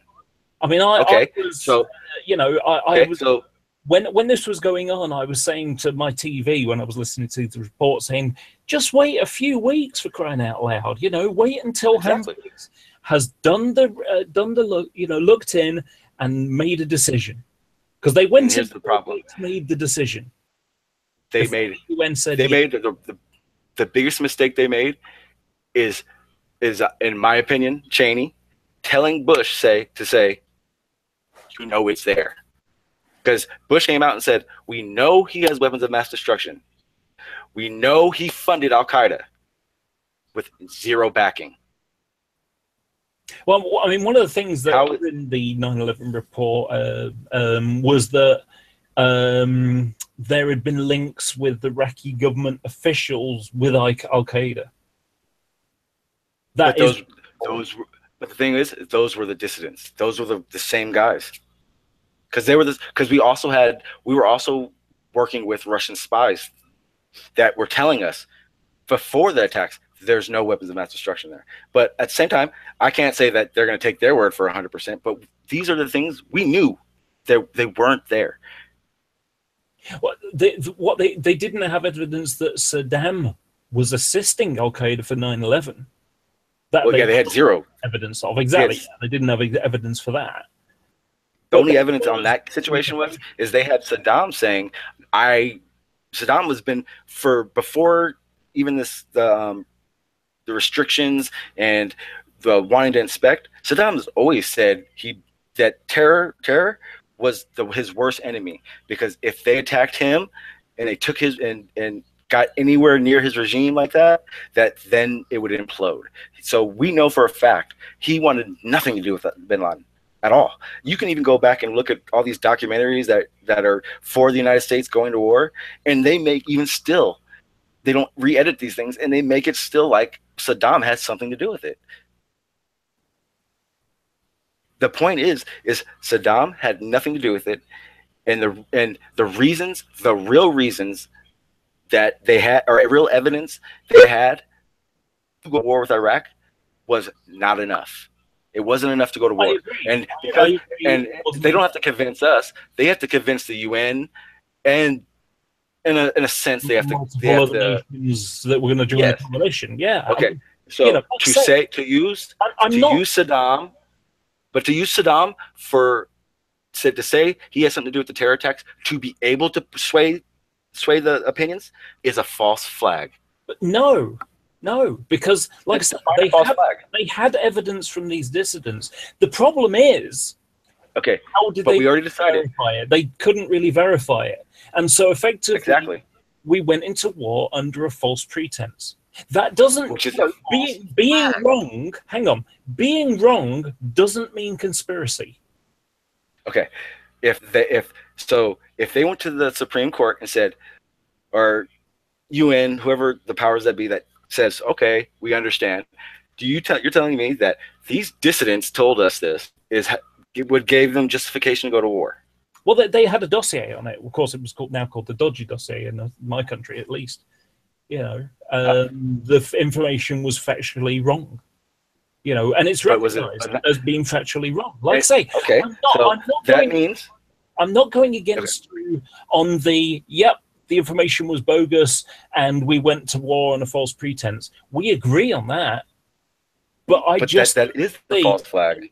Well, other than, we can make some money out of the situation, which is a different story completely. You know, that doesn't mean, you know, there's a collusion to start a war so we can make money. That's, you know, having that as a byproduct. About money. But the real result was we're going to go and, you know, get rid of these countries that are, you know, on the axis of evil group. So, you know, Libya, Syria, Iraq, North Korea. Problem with that. Yemen, Iraq, one of them. Okay. Well, we can all obviously see it now, but we even knew then. Saddam was what kept it together. Saddam was what made it not the wild, wild west. And we knew that. We thought that we were going to be so badass that we were going to go out there, take him out, and be able to control this wild, wild west. And we weren't. Oh, no. That was a different thing completely. Effectively, what happened was the military went out. And, of course, the army are fantastic at blowing things up and killing people. They're great at doing that. That's what they train for. But what they're not very good at doing is peacekeeping and policing. And so what happened was, you know, so what happened was the power vacuum happened, and the troops were just standing around. And you've got videos of people looting museums and people's homes, and what's it?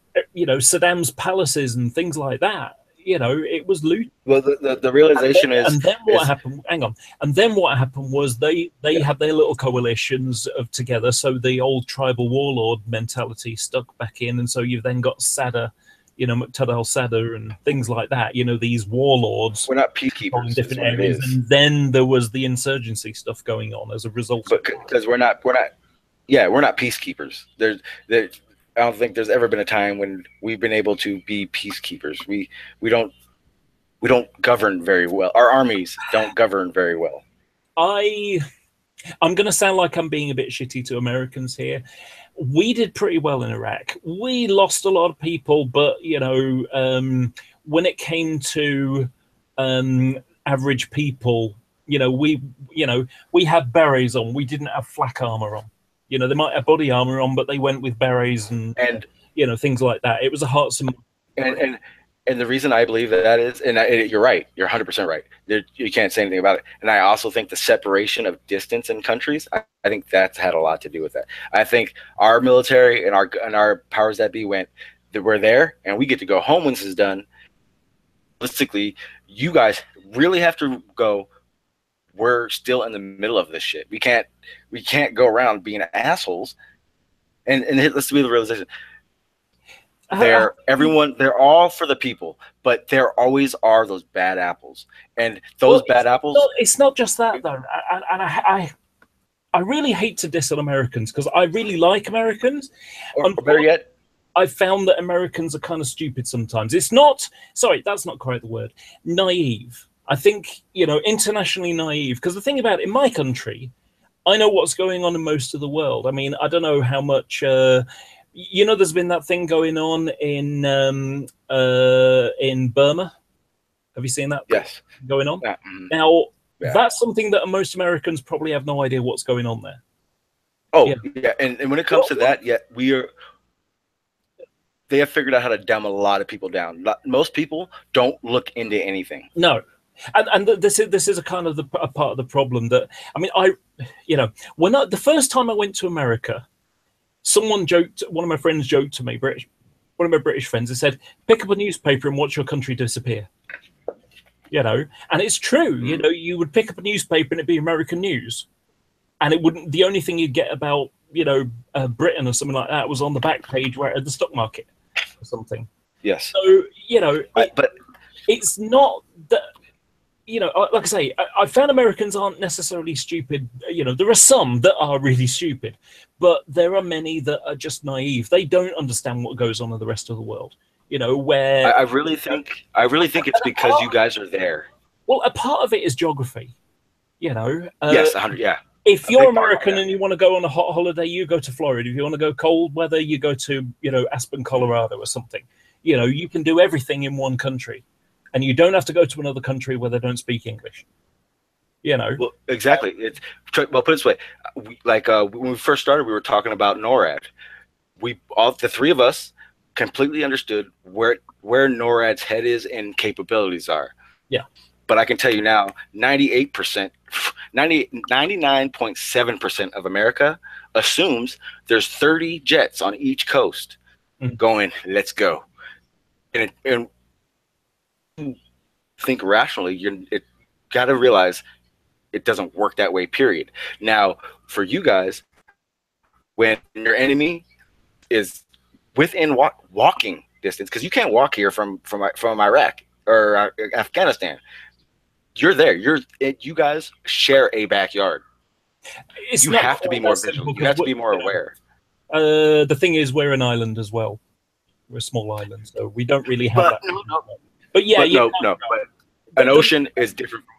Well, the main thing is, because we're close and we're part of Europe, at least for the moment, effectively, we get to know what's going on in France and Spain and things like that. I mean, have you heard what's going on in Spain?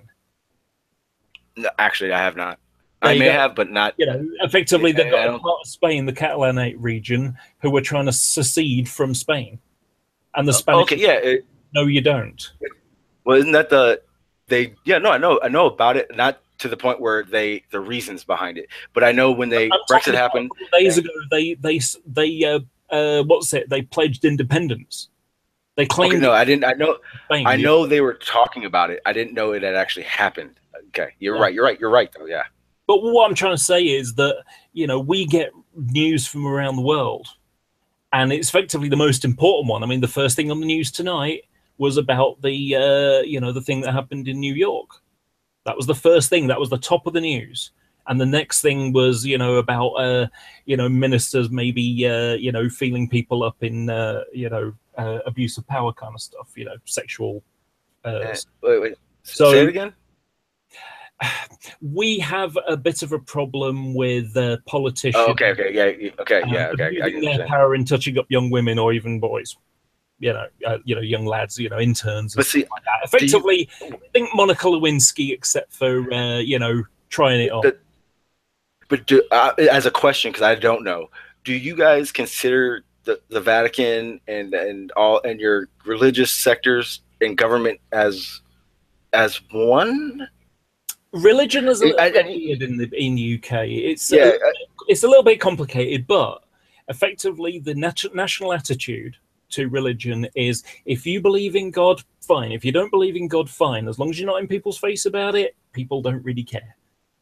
About 5% of people go to church in the UK. 5%. Okay. We got 63 million people in my country.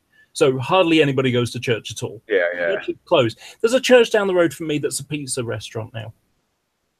Yeah. I see. Things like that.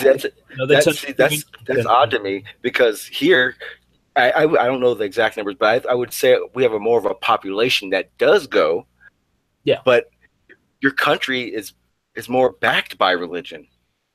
Well, not backed, more based in religion, basically. Kind of getting off the subject a bit on the 9/11 stuff. Oh, 100%. You're right. Well, I'm sorry. The short thing. Effectively, it goes back a long way. It goes back to Henry VIII. And Henry VIII decided he was going to have his own church because he didn't want to be told by the Pope how many wives he could have, or that he could. He wanted to get a divorce and get another wife because he didn't like her anymore. And the Pope said, "No, you can't." And he said, "Well, fuck you. I'm the king of my own country. I'm just going to create my own church then." And that was how we ended up with the Church of England, which is a form of Protestant. It's Anglican, but it's Protestantish.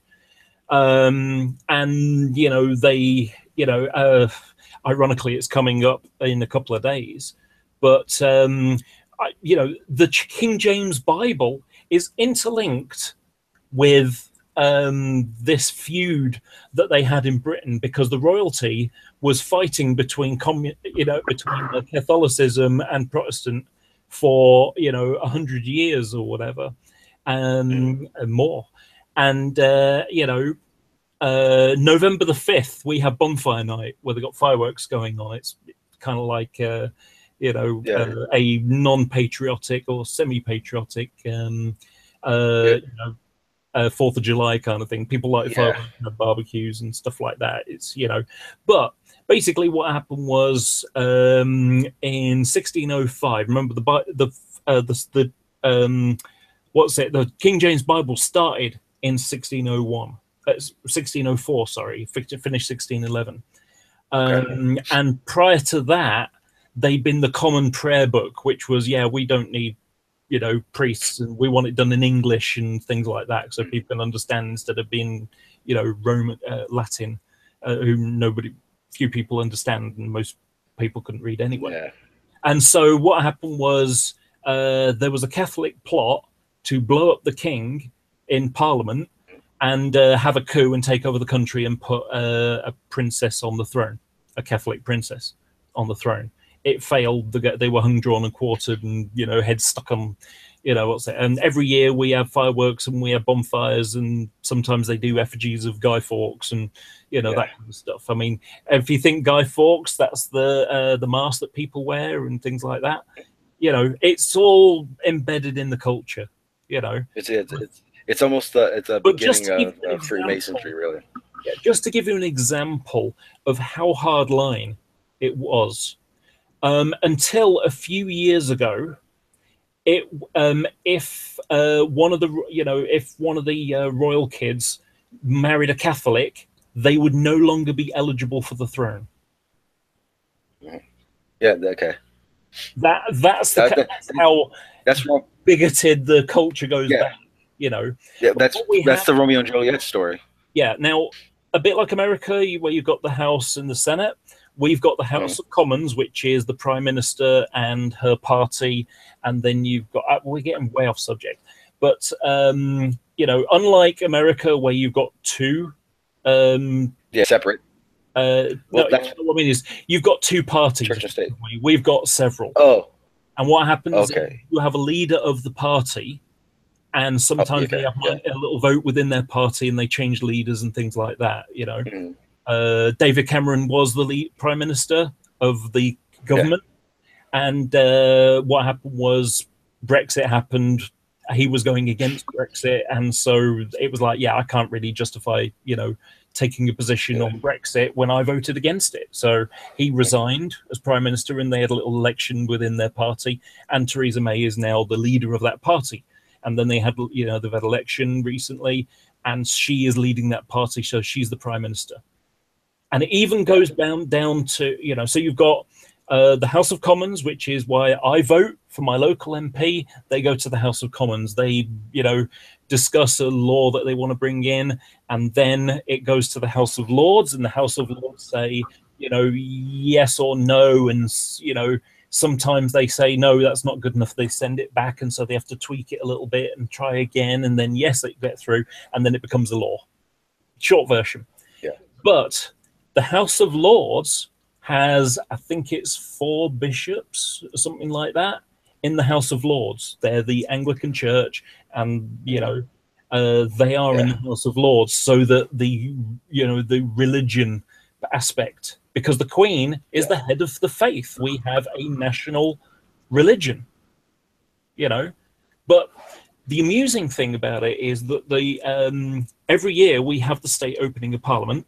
And so they have, the Queen wears a crown and all that kind of stuff, and put her in a carriage, and she rides down the mall with the guard, the horse guards and all that kind of stuff. And then she goes into the House of Lords, where the throne is, and Lord Blackrod, which is like her official, he goes up to the House of Commons across the other side of the hall, because it's like 2 halves. So he goes across, and he. Way back in the past, when they were trying to make Parliament, instead of the king being in charge of the country and his decisions, the people make the decisions through Parliament. So it's a constitutional monarchy. And so what happens is he walks across, and he's there with his stick, and they slam the doors in his face, because it's like, no, we're not going to let you in. And then he bangs on the door 3 times, I think it is, and the doors open, and he says, Your Her Majesty the Queen demands your appearance. And so they all line up, and they follow up, and they try and cram in this little room, and basically the Queen then gives her speech and says, my government will do this, that, and the other. The amusing thing is, about 4 days before, the government send a letter to the Queen saying, this is what we want you to say. Seriously, that's how now, but before it wasn't like that, right? Before the king basically said, you know what, my opinion is Yeah. to do this, and so they got the, that's what happened largely, But the problem is, it was an abuse of power problem, and then that's how we ended up with a constitutional monarchy. I've explained a lot of English history, about 500 years worth, in about 5 minutes, but it's way off subject. But see, I remember how the issue with the subject is, the better understanding is I need to know what you consider Sorry, you broke up there. Do you want to say that one again, please? What do you consider a false flag? A deliberate attempt to achieve a goal by false means. So they didn't deliberately say Saddam was involved for a reason? I think it was more they wanted to go after him. They needed a justification, and the dissidents basically gave them the information that they could to do it. But they didn't go. They didn't when they went and said, "This is why we want to go to war." These defectors told us this wasn't why were given the okay, why they went for it. That's impossible. Otherwise, they would have said, "Hey, these guys said it. That's why." But that's what they did. That's where the intelligence come from. No. That dossier that the British handed over to Colin Powell, who read and said about these trucks and things like that. That was information that came from the British. And that had been collated from a few different sources, but largely it was based upon faulty evidence from, and when I say evidence, they thought it was evidence. They thought it was something real. And of course, like I say, I'm not suggesting that they went to war correctly. What I'm basically saying is that they wanted to go after Saddam because he was a tyrant, and they'd been, stopping him, having a no-fly zone and things like that. But he was still doing this thing where it looked like he was hiding weapons, because he wasn't allowing the weapons inspectors to inspect all the time. Sometimes the thing is coming in and they'd show and they'd look at paperwork and stuff like that, and other times it's like, no, you're not allowed in. And they end up leaving. Okay, but we can protesting and contacting Saddam and saying, "Look, your people are not allowing us in. You need to do this, otherwise it's gonna, it's not going to be good." And so, I mean, if you remember, do you remember Team America World Police? Yes. Okay, and there's a bit like, "You're busting my balls, hands," or something like that, and it's like, you will do this, and if you don't, we will write a letter to you. It was kind of like that. That was making fun of that situation. So, but we know, but we know realistically, there's a certain point that you have to get to before war is justified. They didn't have that justification, regardless. Saddam knew, because obviously he's a leader. He knows where that line is, and he made sure not to cross that line. Now, for America to falsify that line is a false flag.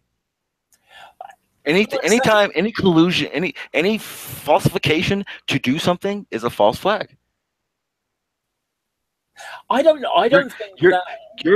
think it's quite that simple. You're looking at it incredibly simplistic in that regard. You're giving a false flag a rating, and you can't do that, because if you there's things that I haven't even brought up because I don't feel need to be to prove it's a false flag. Okay. Because I could go into America Airlines. I mean, somehow, within days, the stock market just plummeted, but 5 of their shareholders happen to have sold before. But that's straw manning. That's pulling too hard. But that's the same thing you're doing. Those 4 guys that told him that Saddam had something to do with that terror attack is not enough. And they knew it wasn't enough, because if it was, they could have been saying, you can look at all the reports that we get reports now that Pakistan hates us and they'd bomb us if they had the chance. But there's not enough for us to even care. There's not enough to believe it. So that's why we've never thought about going to war. There's a bit of a difference with Pakistan, though, because effectively you've got parts of Pakistan that are more, like the East Pakistan, where it's bordering, towards Afghanistan. They are more on the Al Qaeda side of things. Yeah, we found out that they're more the religious zealot types. Yeah, and then that's what we found out.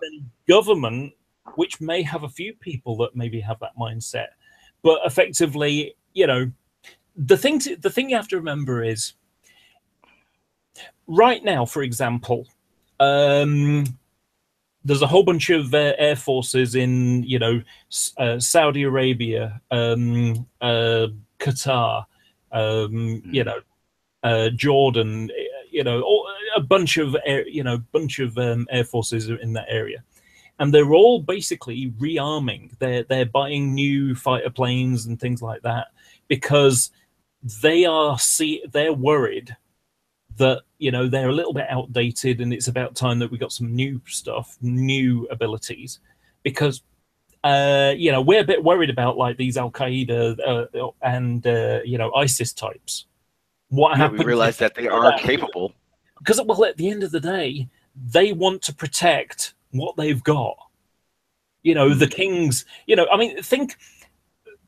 have to go back to 1979 when the Shah of Iran was deposed, and you ended up with Iran, the Republic of Iran now. The Islamic Republic of Iran. So, effectively, they're worried about that kind of thing because they are the equivalent of a Shah. So they need to even more power. And so even more than that, kind of works in place. We underestimated it. Sorry? We always felt, even then, that they may fight well, but they'll never unify. And we weren't ready for that. I think the fear now is so real because now we know, regardless of their income, of their worldly status and power, they are something to worry about. Because what they're not reporting, they have tanks. They don't have the technology of weapons that we do. Oh, but they have more than enough. No. Well, they just don't. I know for a fact to punch based on. Yeah, but I know for a fact based on guys telling me that probably shouldn't have. We your technology, because we're basically, I know a lot of you guys hate it, but technology wise, we're the same. The government is 10 to 15 years ahead of what we see, what they show us. No, they're actually quite open with what we've got. I mean, there's but that's the problem, because they're even beyond that, because they've had stealth ships since the early 80s. Yeah, but they didn't come out with it until the late 90s. I'm not sure about ships. I certainly know airplanes. I mean, it's even the technology for that isn't that unknown. I mean, I don't know stealth planes and things like that. Oh yeah. But effectively, they use little tiny balls, magnetic balls, and they paint it on effectively in a special form. Yeah. And it's I think it was I forgot what the metal was now, but it's just these little tiny balls of magnetized whatever it's called, and that's what gives it its stealthiness. And of course, they've got the angular shapes and things like that. So that's the radar absorbency element to it. But then they also have cloaking. They're out with cloaking now. They are open about their cloaking capabilities. That's been around for a lot longer than 3 years now. I just been doing that. I'm smiling because I just remembered something, which was Trump said a few weeks ago that these stealth planes, the F-35, you can't see it. You actually can't see it. It's like he thinks they're invisible. You can't see it on radar, which is actually isn't true either. It's just got a very low cross section. Well, that's what I remember when the stealth bomber came out. Oh yeah. in Vegas or Nevada, Nevada statewide, they were getting 1,000 police calls a night of UFOs. To come to find out when they released it, that's what they were seeing. Yeah. So I mean, anybody can go anywhere with it if they don't know. I mean, do you remember at the time there were the kind of, they were saying that they were triangle shaped. Yes. Well, of course, when you see the navigational lights on the side and another one at the on the front, which is possibly landing gear or something, kind of fits that kind of shape. It's just the middle bit, the Batman tail bar. Yeah. Yeah, especially when you're coming off of F-14, even a F-15 had a jet look. So I mean, that's why the Raptor isn't this like outrageous looking machine anymore, because now we've seen that they're not going to look like that Tomcat in Top Gun. I've actually got a Raptor just over there. Those were probably the first ones where I went, okay, yeah, now they're. Imagine what they really have, because that was like the revolutionary one. Yeah. Because we thought the hovering ones, what do you call the ones that hover? What, helicopters? No, the jets. Oh, the Harrier. It's something simple too. The Harrier. Harriers, yes. Yeah. Harriers, when those first came around, people were like, okay, war has changed completely, and those are nothing compared to a lot of the things we have now. Well, I mean, now we've got a hovering version of, the F-35. The F-35. Really? I had no clue about that. The F-35 is basically a slightly smaller version of a Raptor, but it's got a single-engine aircraft, and there are three versions of it. There's the F-35A, which is the Air Force one, so lands on a normal runway and so on. The F-35B, which is the Marines version. Effectively, it's a Harrier, a modern Harrier. So it's a stealthy Harrier. A couple of advantages of it. The Harrier used to carry loads of water to cool it down when it was hovering, whereas they don't worry about that now. So because it'll just sit there hovering all day as long as it's got fuel in it. And then you got the C, which is the US Navy version, which is a cat and trap. So it's got stronger undercarriage, and it's got a tail hook and everything. So it's designed to be the Tomcat, Hornet, F-35 is the future version. So I'm pretty aware of stuff like that. There's another factor as well, that the F-35 is not the same as the Raptor in terms of what it does, because the Raptor is an anti-air, is an air superiority fighter. It's a modern F-15, although the F-15 has multi-usage. The F-35 is a strike fighter. So the idea is it goes in, it drops a bomb at a specific point, and then it flies back. Well, is that in terms of because of we being in Afghanistan? It's more of an effectively this stuff comes out from the Cold War times. It's like, okay, we need an F-15 replacement, and they don't start designing these things for a long time. It takes them a while to work out what it is that they want and what the specifications are going to be and what it needs to be, and then they start doing the design process and figuring out the elements to go around it. So, well, the scary part to me is I'm pretty sure they're starting to do jet drones now. Yeah, that's right. That's what started me onto that flight thing. It was because it was okay. Well, we have drones. What are they doing next? And the only rational thing to do is make them faster. Yeah. Well, I mean, the problem is faster is a bit of a problem. I mean, the F-35 is, that is, although it can go supersonic, I think. I don't think it does supersonic that much, because the idea is that supersonic leaves a massive booming trace that you can follow, whereas flying supersonic, doesn't. So it's not effective in war. Yeah, to do that. The problem is that, like I say, it's the F-35 is kind of like I can't really call it now. I forgot. It's not a specialist in anything, but it kind of can do everything. But which means it doesn't do anything brilliantly, But as an overall, idea, it does the general what everybody wants it to do anyway, which is fly over, drop bombs, and fly back. Get home. Yeah. Okay. As a fighter, as in one plane shooting another one down, it's not as good as other aircraft. But again, it's not nimble. But again, the beauty of it is it's got that stealthy characteristic, which means it's harder to be able to lock on to. But yeah, but the difficult. Then at that point, aren't they just going to make? I'm sorry. Go ahead. No, I was just going to say that effectively, as one, it's like an arms race kind of thing. One goes up, then another one goes a little bit further, and a little bit further, and so on. So it keeps pushing that envelope. And so, as you've got stealthy planes now, you've now got ground-based anti-air, systems, which are designed to follow, to track, stealthy aircraft. Because effectively, it's a bit like, the best way I can describe it is imagine the volume control. And we're having a conversation, and that's fine, and you can have that at 2.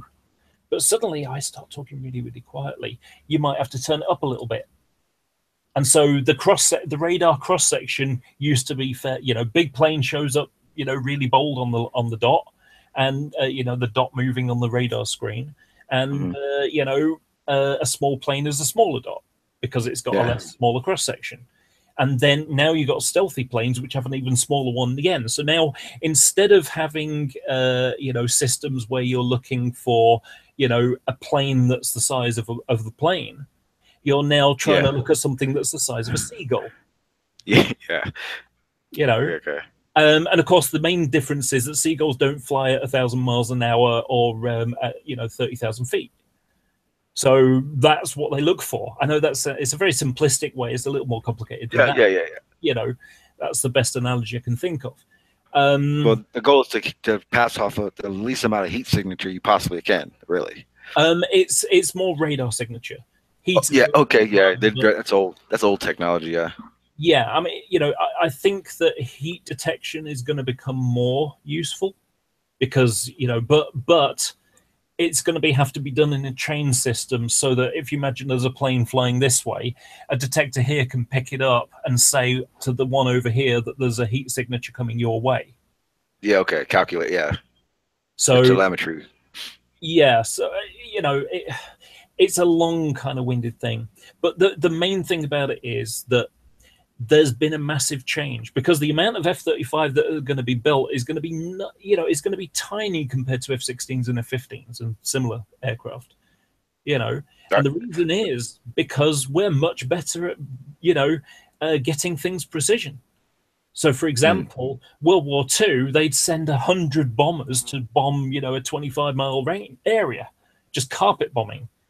In Vietnam, they were a little more precise, but you still had, maybe 200 feet, plus minus to hit the target. And you were dropping a lot of bombs instead of, a few. So they were dropping half a dozen bombs and, that would get them.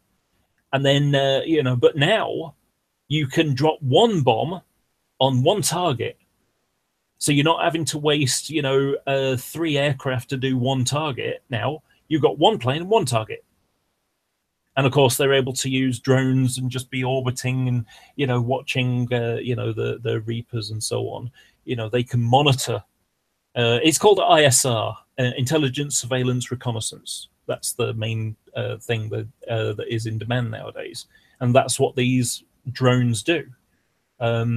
So they can either just monitor what's going on and saying, yeah, we've got some guys in some trucks and they're armed and things like that, and then you send in your plane and drop a bomb on it.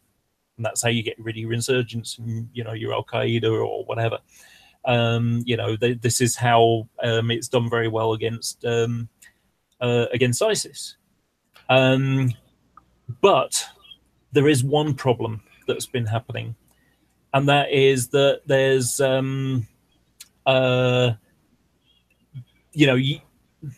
bombs have got bigger and better. And unfortunately, dropping a 500-pound bomb or a 1,000-pound bomb or a 2,000-pound bomb they kind of go outward and expand, and so you can't sort of drop a bomb next to a school, because next thing you know, you've got lots of people in the school getting killed as well, and that doesn't look very good on the news. So the problem with that is that where our technology is getting smarter, and it sucks to say, we as the users of this technology are getting stupider, because someone who can play Call of Duty is 100% the same person that is flying those drones right now. And and in their brain, whether they realize it or not, they're turning the switch off. Yeah, I mean, it's always been like that to a certain extent in air forces, because. But remember, back in the day, World War II.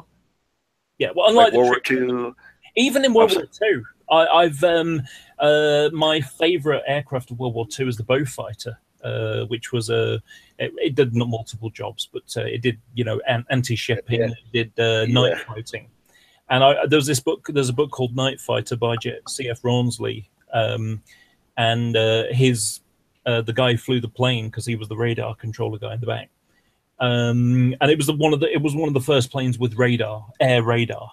Okay. And they would just talk about trade. So other pilots in other planes, that was just trade. That was just they're the bad guys and we shoot them. But they didn't really treat them as people. It was just a plane. But even then, you see, it's kind of hard. I have the idea of it because I don't know the stories behind the guys really, and the real fighters that were doing it. You get the depictions of the movies, and the earlier ones, World War I, II, you always have that moment where they're like, do we want to be doing this? But now you have these movies where that's not even in the narrative. Well, they just rationalize it, don't they? Of course, they're the bad guys. Yeah. You don't want to hit innocent civilians, but you do want to get the bad guys. Now, our military will tell us that they don't get civilians, and it's not true. Yeah. There's collateral damage. They don't want to do it. They don't aim to do it. But sometimes it happens. You have to assume during war. The reason we are so upset about it is, I can't even say you guys, because like I said, you guys are in that backyard. But for us, it's the idea of a war ever being here like that, where every day you're worried, it's impossible for us to have that imagination. Well, it's the same for me. I once had a pensioner who was around in World War II. He's dead now, and he said that you have it so good because you don't even have to think about your nation being taken over. A full bombardier run. Yeah, we have no clue what it was like. Yeah. No, I mean, I bet the only people that do are probably the press when they're out on the front line. Maybe with the Kurds or something like that, and a bomb lands on them accidentally because they, there was a famous one during the Iraq War, second Iraq War, the more recent one, and where it was a BBC journalist. With the kids. No, he was around with the Kurds, and what happened was he was in a bunch of vehicles on a crossroads, and what happened was that.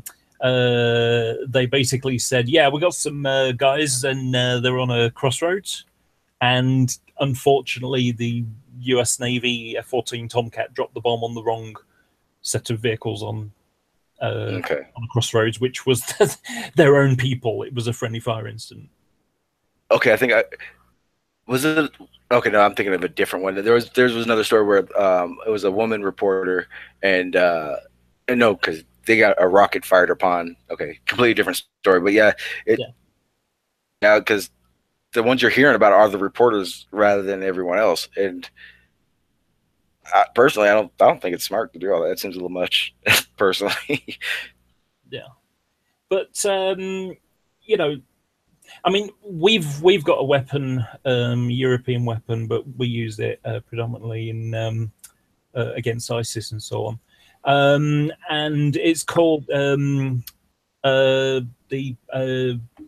dual mode brimstone, and it's a low yield device. It's not very powerful. I think it's about 250 pounds or something. It's not a very big bomb at all, but it's got a shaped charge, so it doesn't explode wide. It's very focused, and so you can now drop that bomb on the insurgents next to the school without killing the people in the school. You know, and then we're coming with Moab. It's because dead kids on TV isn't very good press, and so you know, let's have a weapon that doesn't do that. Yeah, because your press, I believe, is a little more honest than ours. Yeah, well, we have laws. Okay. As a part of their charter, they're not allowed to tell lies, things that they know are not true. They're not allowed. Because our government tells our reporters what to lie about. Yeah. You know, I mean, it's weird watching the American news because effectively it's, you know, you've got Fox, which is the Republican propaganda channel, and CNN / MSNBC, which are the Democratic propaganda channel. Yeah, that's what we have. 10 big news organizations owned by 2 people, basically, and that's how it is. I mean, the fact that we know it is now, YouTube, Facebook, these are now our media sources. Yeah, I actually think Twitter is one of them as well. Yes, yeah. And here's the thing: there's an amusing thing. You remember the old 1984 Orwell thing? You know, about Big Brother. Yes, it is the exact opposite now.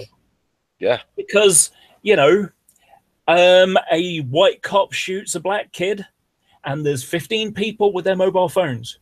Yep. And 20 seconds later, that video can be on Twitter. Even faster. Exactly. Yeah, no, you can go live now. Yeah. It's so crazy. You know, and this is why you've got black people taking the knee and stuff like that, because this information is able to be disseminated very quickly. See, now and the press aren't in control of it at all. But here's my fear, and you're starting to see it with the bigger YouTubers that were outing CNNs and all those. I mean, they're not doing it, but you can see them becoming the big news. At what point do they start bending the narrative for them? Yeah, that's the scary part, because once that's done, what happens? The problem is that effectively arguments can be spread very quickly, and on TST tonight we kind of mentioned this, that effectively, and did you say you're into flat Earth? Yes, I'm a flat earther. You know, now until fairly recently, you would never know of another flat earther. Oh, I've only been here for 6 months. I've been flat earther for 6 months. I don't mean that kind of recent. I mean since the internet came around, and you know, until the AOL generation got on the internet. Not as effectively roughly the turn of the century. Yeah, you know? You're right. Yeah, maybe a bit earlier, but roughly the turn of the century. So effectively, before. I mean, I'm going to call you an idiot, and I don't mean I don't mean you are an idiot. I'm saying sort of I think the idea is idiotic. Okay, so people with idiotic ideas are able to find other people that have the same idiotic ideas, and they club up, and you end up with a community. Okay, but the problem with that is it's your your ideas that make that seem stupid, but at the same time, for someone like, see, you're obviously a lot more level-headed, and I know this is your guys' community. The way Steve acted about this, to me, was the same idiotic that you feel about flat Earth. How do you censor a debate community?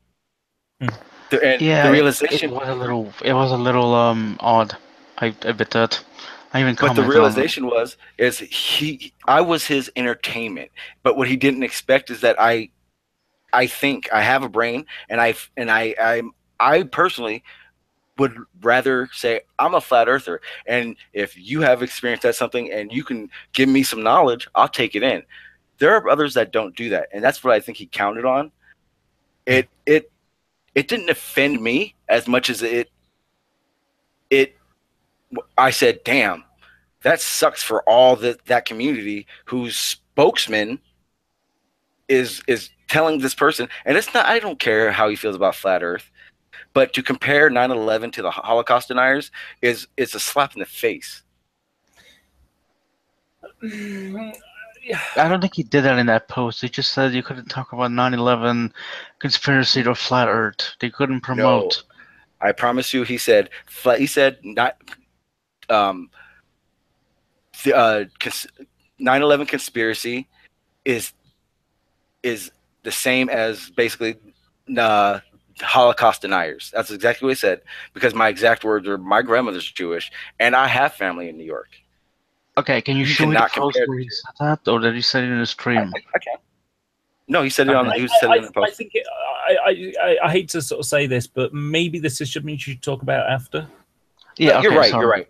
I said it in a bad context. I agree. It does frustrate me though. I don't mind you coming at me about being a flat earther. I'm used to it. I deal with trolls on a regular basis. That part doesn't matter. When you said an idiot, you don't know me enough to say I'm an idiot. No. My idea of flat Earth is what you meant. Yeah, but I mean, just talking to you, I think you're a smart person. I think you're wrong on the flat Earth thing, and I think your justification for it is probably going to be poor. I'm not that much a science person, so I'm not very good at you know, dissembling such things. You know, but like I say, you've been civil and you've been nice enough, and you know, I can tell that you think. I think that you join dots very easily, which I think is a good way to be wrong about something. I see where you're coming from, but I think my want to learn the extra keeps me from ever going to that alien. The alien pulled the ship into the building type. You know what I mean? Because I always, that's what I've always based my too far on. You know, you always hear this guy, well, he's saying some good points. He's saying some good, and then all of a sudden, you know, I was probed and the alien took me for 6 months at the end of the story. It always just kind of destroys the whole thing. I've always never wanted to get to that point. Well, it was exactly like I said right at the start, where, you know, you got people who say, you know, it was holograms. Because, you know, someone brought out the point that, you know, yeah, there were actual people who saw it, so they can't be fake planes dubbed in by the TV studios. That doesn't work if real people saw them. And so they have to shift it to, holograms.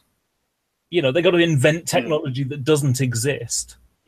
And then make a blanket assertion, but they're years ahead of us and we don't know this stuff. Well, hang on, if we don't know this stuff, how do they know this stuff? Yeah, exactly. I don't understand how people go there, because for me, if right now we're not doing it, but if we were having a flat Earth conversation, I would want to give you the stuff that I know I can almost prove, and my best stuff. I don't want to go on the fallacies of, you know, the stuff that I can't show you, and it kind of sounds kooky. The stuff that I feel, the reasons things that I observe are based on things that I observe. I don't know it all at all. I don't know enough to make you a flat earther, but I know enough that makes me go, okay, that doesn't make sense. And I know that they are willing to tell me one thing and it be other. I've been at 42,000 feet. I've seen the curve. That's not possible. But I've seen it with my eyes. But NASA tells everybody 128,000 no matter what. If you're in a plane, those windows are not a flat pane one seal window. It's a double pane or triple at some points. That wasn't the plane I was flying in. What were you in? I'll show you. Because unless it was a regular glass window, it had to have, and it wasn't pressurized. Because the reason those windows are like that, because of the pressure. You can't look at an airliner and see that curve and go, that's it, because those windows are, first of all, beveled. NASA tells you can't see it until you're almost out of almost into the ionosphere. It's crazy. You can see a slight curve. I mean, it's not like you can see it curving like that. You know, because one of the biggest problems I had, because when I came to Flat Earth, I was 100% globe. and I was there. That's usually what you'll hear. I was a Glober. I tried to debunk flat Earth, and damn it, they got me. That there was a lot of things that a flat earther who just wants you to believe them will tell you that doesn't make sense at all. But see, that's a beveled window. That's not what when you look through that window and you see the clouds in the background, you can obviously see that the window has its angles in it. It's not a straight pane window. yes, that's going to show you curve. Looking out the side. Yeah, but the whole thing is going to do that. They did the Mythbusters one where they did the whole curve thing. They even said, "Well, we know the window is not, it's not a regular pane window, so it's going to show you something, but we believe me, it's there." That's the whole problem we have. Let me see a regular film. Let me see a real picture of Earth, please. I mean, that's the problem. Why can't we've even gone to the point where it goes, how come NASA doesn't just put an extra camera on a rocket and point it straight? Okay, I mean, that's not even. Can I ask Yes. a question? Absolutely. Okay. This might be years, decades, that's gonna happen. But when space travel becomes, commercially available. And I know what you're going to say, and I'm going to tell you right now, I will become a Glober again. I will 100% believe in a sphere. It's not a I refuse thing. It's literally my observations. I'm a surveyor. I can literally do a survey over 100 miles, and it's not going to curve. If you look at a ridge that's 50 miles wide at the ends, and you have an elevation of the lowest ends on that ridge, those ridge lines, if they're anywhere near within 100 feet of each other, they're not beveled. They're a level from each other at that elevation. Okay, thank you for that. But to get back to 9/11, because Cliff said My bad. You're right. You're 100%. You're right. You're right. And I tend to do that sometimes. I think we'll end it now because we've been going on for about 2.5 hours, I think, isn't it? Yes. I personally think we just have different levels of what we believe to be viable false flag evidence. I honestly believe that anything besides the truth is. But the problem is, how do you figure out what the truth is? Well, I mean, we know the truth. We don't know the. But the real honesty of it is what they don't. What I mean is, you can't know what someone knows. You can give an opinion based upon evidence that is around, but you can't say that in the mind of George Bush that he knows there were no weapons and he went in anyway, and this was deliberately done to achieve a goal which, actually didn't happen in the first place, which is they didn't get the oil. America didn't get the oil. But see, that's the thing. We know there was no weapons of mass destruction, and he said there was. But here's the thing. I don't think he said it. I think he was told to say it. But the question is, did he think there were based upon the evidence that had come out of these dissidents? Okay, I see what you're saying. No, and that's the problem. Is you effectively can't assert that someone knows something. It's an example would be the God belief thing. I'm an atheist. I've always been an atheist. When I was 8-year-old, I read the Bible and I went, that doesn't resemble reality. Until then, I didn't pay any attention to it. And then I was like, yeah, this is fiction. It mentally goes in the fiction show. Yeah, that's how I feel about it. But to begin with. When I get people who try reading Romans 1 and saying, God exists, you just God, that one. No, see, for me, it's like bullshit. I don't care what someone says about what the Bible says. That the Bible is wrong. It's as simple as that. I know what I know. It's the phone book game. So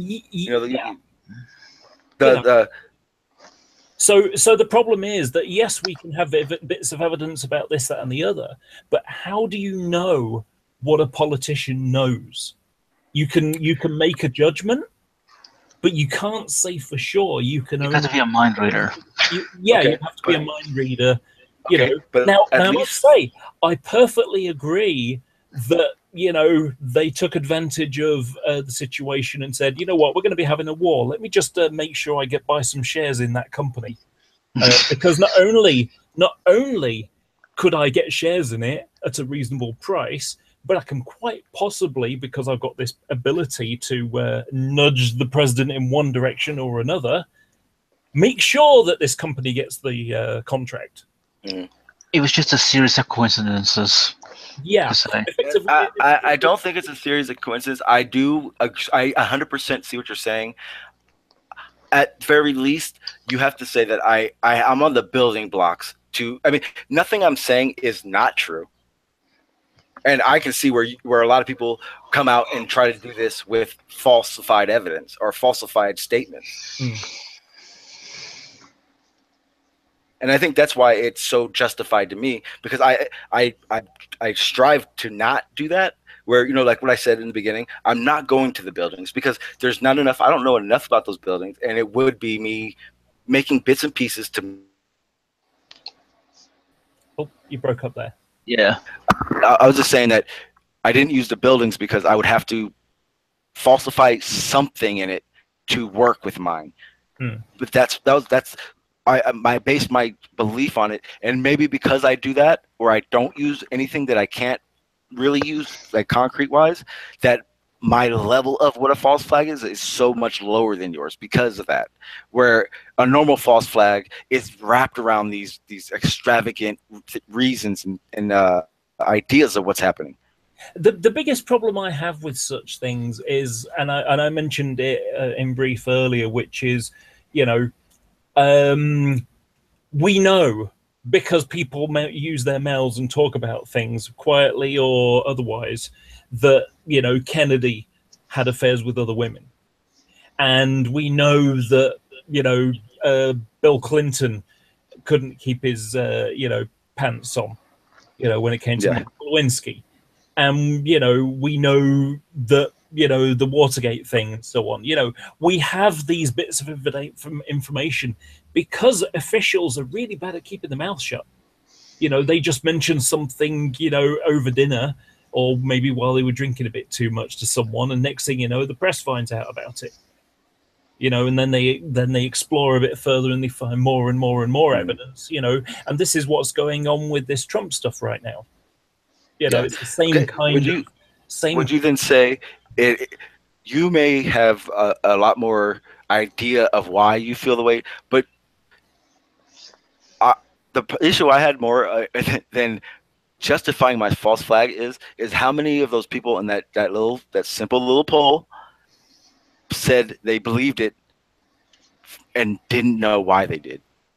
That's what I'm worried about, because like you have to be worried about those people that go to hologram. To me, I feel like I have to worry about those people that just believe it because the government said so. Yeah, I think that's a dangerous thing to do as well.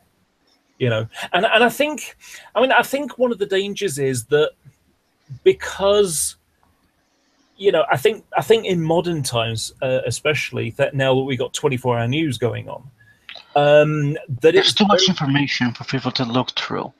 It overwhelms them. Well, it's more that, especially in America, where, as I mentioned before, you've effectively got, the Republican Party propaganda channel and the Democrat Party Republican. Yeah. That they've got they've got a spin that they're trying to achieve, and that's it. And so, you listen to, Fox News the other day, what's his name turns up and they're talking about burgers. Yeah. Well, as an American, the slap in the face is Donald fucking Trump is our president. And then you go, and then the worst part of it is you go, but at least it's not Hillary. Right. That's the problem. I've said this quite a while now. You need a third party. That's the worst part. We absolutely not. You need a third party because, in the last election, you've got a large percentage of the population that think Trump is an idiot and Hillary is dangerous. So you need someone in the middle. If there was a third party, which Bernie was on, let's use him as an example because he was a close runner-up. you know, would Bernie be in president now? And here's the reason for conspiracy theorists. Honestly, between the media and our government, it's not up to us. And it sounds stupid to say, but it's true. I disagree, but I think it would take an awful lot of time because we had similar kind of things going on. We only had a couple of parties and then other ones sprung up. And so what it requires is people to say, we're going to start a new political party. And, you know, and they just need followers. And the thing is, in today, and in the same way as I said earlier, all it takes is a few people with similar mindset to create a community. You can do the same thing on a political level. You know, and whether they're Bernie or Busters, or whether they're Hillary fans, or whether they're Trump fans, or whatever, you know. But the problem you've got right now is that the party politics stuff, where, you know, I've got to stick with, you know, I recognize that Trump is an idiot, but he's the Republican leader, so therefore I have to vote for him. I have to vote what he wants to do, even though I recognize that he's an idiot. And he really doesn't belong here because, you know, this is a guy from the TV and he has no experience in politics. And I think if he at best can be in government as, you know, like a business, a thought, like, see, but even then, a lot of people don't realize he's really more just a name. Yeah. He knows business. He's been doing business for a very long time. So I can't say he doesn't know business, but he definitely is no president. I really don't think he knows business that well. I think other people got to know something. Well, he knows something, but but yeah, he's been out of business for at least 20, 30 years. That's a gimme. One thing I know for sure, he's not a millionaire. He's not a billionaire. Oh, I'm sure he's bankrupt, or not bankrupt. I'm sure he's been bankrupt within the last 5 years. Well, no, hold on. He had four bankruptcies that he bounced back. Last I heard, he was like worth 10 billion. Well, here's the thing, though. The thing his name is that it's not necessarily him that's bankrupt. It's his brand business that's bankrupt. His brand, yeah. Yeah. Well, no, not even the brand, because he can sell the brand. You know, that's the point. But what I mean is that the reason why I say he's not a billionaire, and we're getting way off topic. I think we're going to end it in a moment. Well, yeah. The reason why I think he's not a billionaire is because if you actually look at all the stuff that's gone on around him, it looks like he's leveraged up to the eyeballs, and it's not the amount of money he has. Because at the end of the day, you know, think about it this way: is a doctor that's earning $1 million a year, is he wealthy? No. One would say. No. Most people would say, "Oh yeah." He's most, yeah. You can ask what happens if he's in a car accident? He can't work anymore. Well, yeah, I understand that. Worth now, effectively, that guy's job is related to how much income he has. If he hasn't got a job, he hasn't got the income. So being rich is based upon how much money you've got, even if you're not working. Okay. But who's to say he doesn't save half of that money, half of that million? But what I'm trying to say is that I think, if anything, he's a millionaire, maybe even tens or hundreds of millionaires, you know, millions. But billion, no, because most of it is going to be leveraged. He doesn't own that building. He rents. Effectively, he's got a huge mortgage on it. I don't think he has that much money, and you can tell that because he does instill work ethics to his kids. His kids, you can tell, want to work. And when you have like stupid rich money, you tend not to see that too often. Yeah, well, you know, there's a lot of people who were born into rich families but wind up being, you know, lazy, you know, playboys, whatever. You know what I mean? You know, yeah, oh yeah, it goes everywhere. But yeah, you're right. Yeah, it's regardless. We agree on at least that part. He should not. And on that agreement, I think we're going to finish for tonight. Yes, Cliffhanger. I honestly appreciate it. You're actually a very, very nice dude, and I would love to have another discussion about something else. You know, because you're not a if you don't think my way, it's not okay type person, and I think I can learn a lot from you, and I honestly do like to learn. I'm a vast suppository of information, and I would like. Go ahead. Sorry. I've never seen your cast, but honestly, and just that the messages from earlier, yesterday and today, I can tell you're respected by your peers that are in this community, and it's got to be for a reason. So, I've been. I once had one of my friends say that I'm like Chris Mouty, which is quite a compliment. Yeah. Okay. Yeah. You know, the way I operate is if someone's nice with me, I'm nice with them. If someone's an arsehole with me, I can be just the same. Oh yeah. I effectively mirror someone's personality. Yes. You know, but I mean, what I tend to do, I tend to be a little bit more of a wordsmith. So rather than just calling someone a fucking arsehole, I will sort of word it in a way so that, you know, I'm being condescending without actually calling them names. And I notice that a lot of time, but at the same time, it's like, why? I don't want to go back and forth. That's the sucky part. You know what I mean? It's like once a debate gets to once you go back forth twice, then whatever you guys were doing is done. Yeah. Period. I mean, you both in your brains have already decided where it's at, and I don't like getting that part. I like the knowledge of people. It entertains me, and I like learning. So, again, I do appreciate it very much. Thank you. You're quite welcome. Thank you for joining as well. Well, I mean, you know, he and I talked about this like months ago. Remember, like, you know, I think you spent like an hour and a half explaining as much as you can, and I'm like, I appreciate that too. Mm-hmm. So we're all finished now, so we're going to go, and we're going to have a little chat here, you know. So thank you for joining us. Hope if you watched it, you enjoyed it. Maybe have another 9/11 hangout and find someone that believes, you know, can't melt steel buildings with fire, things like that. So you know, people who think a little bit more radically on the you know, it's all a big cover up and controlled demolition and fake stuff like that. It is entertaining, definitely entertaining to hear it. You know, and I've heard so many arguments, but this was enjoyable. I really did enjoy it, and thank you very much for both the people on in the discussion, and I hope people on the outside enjoyed it as well.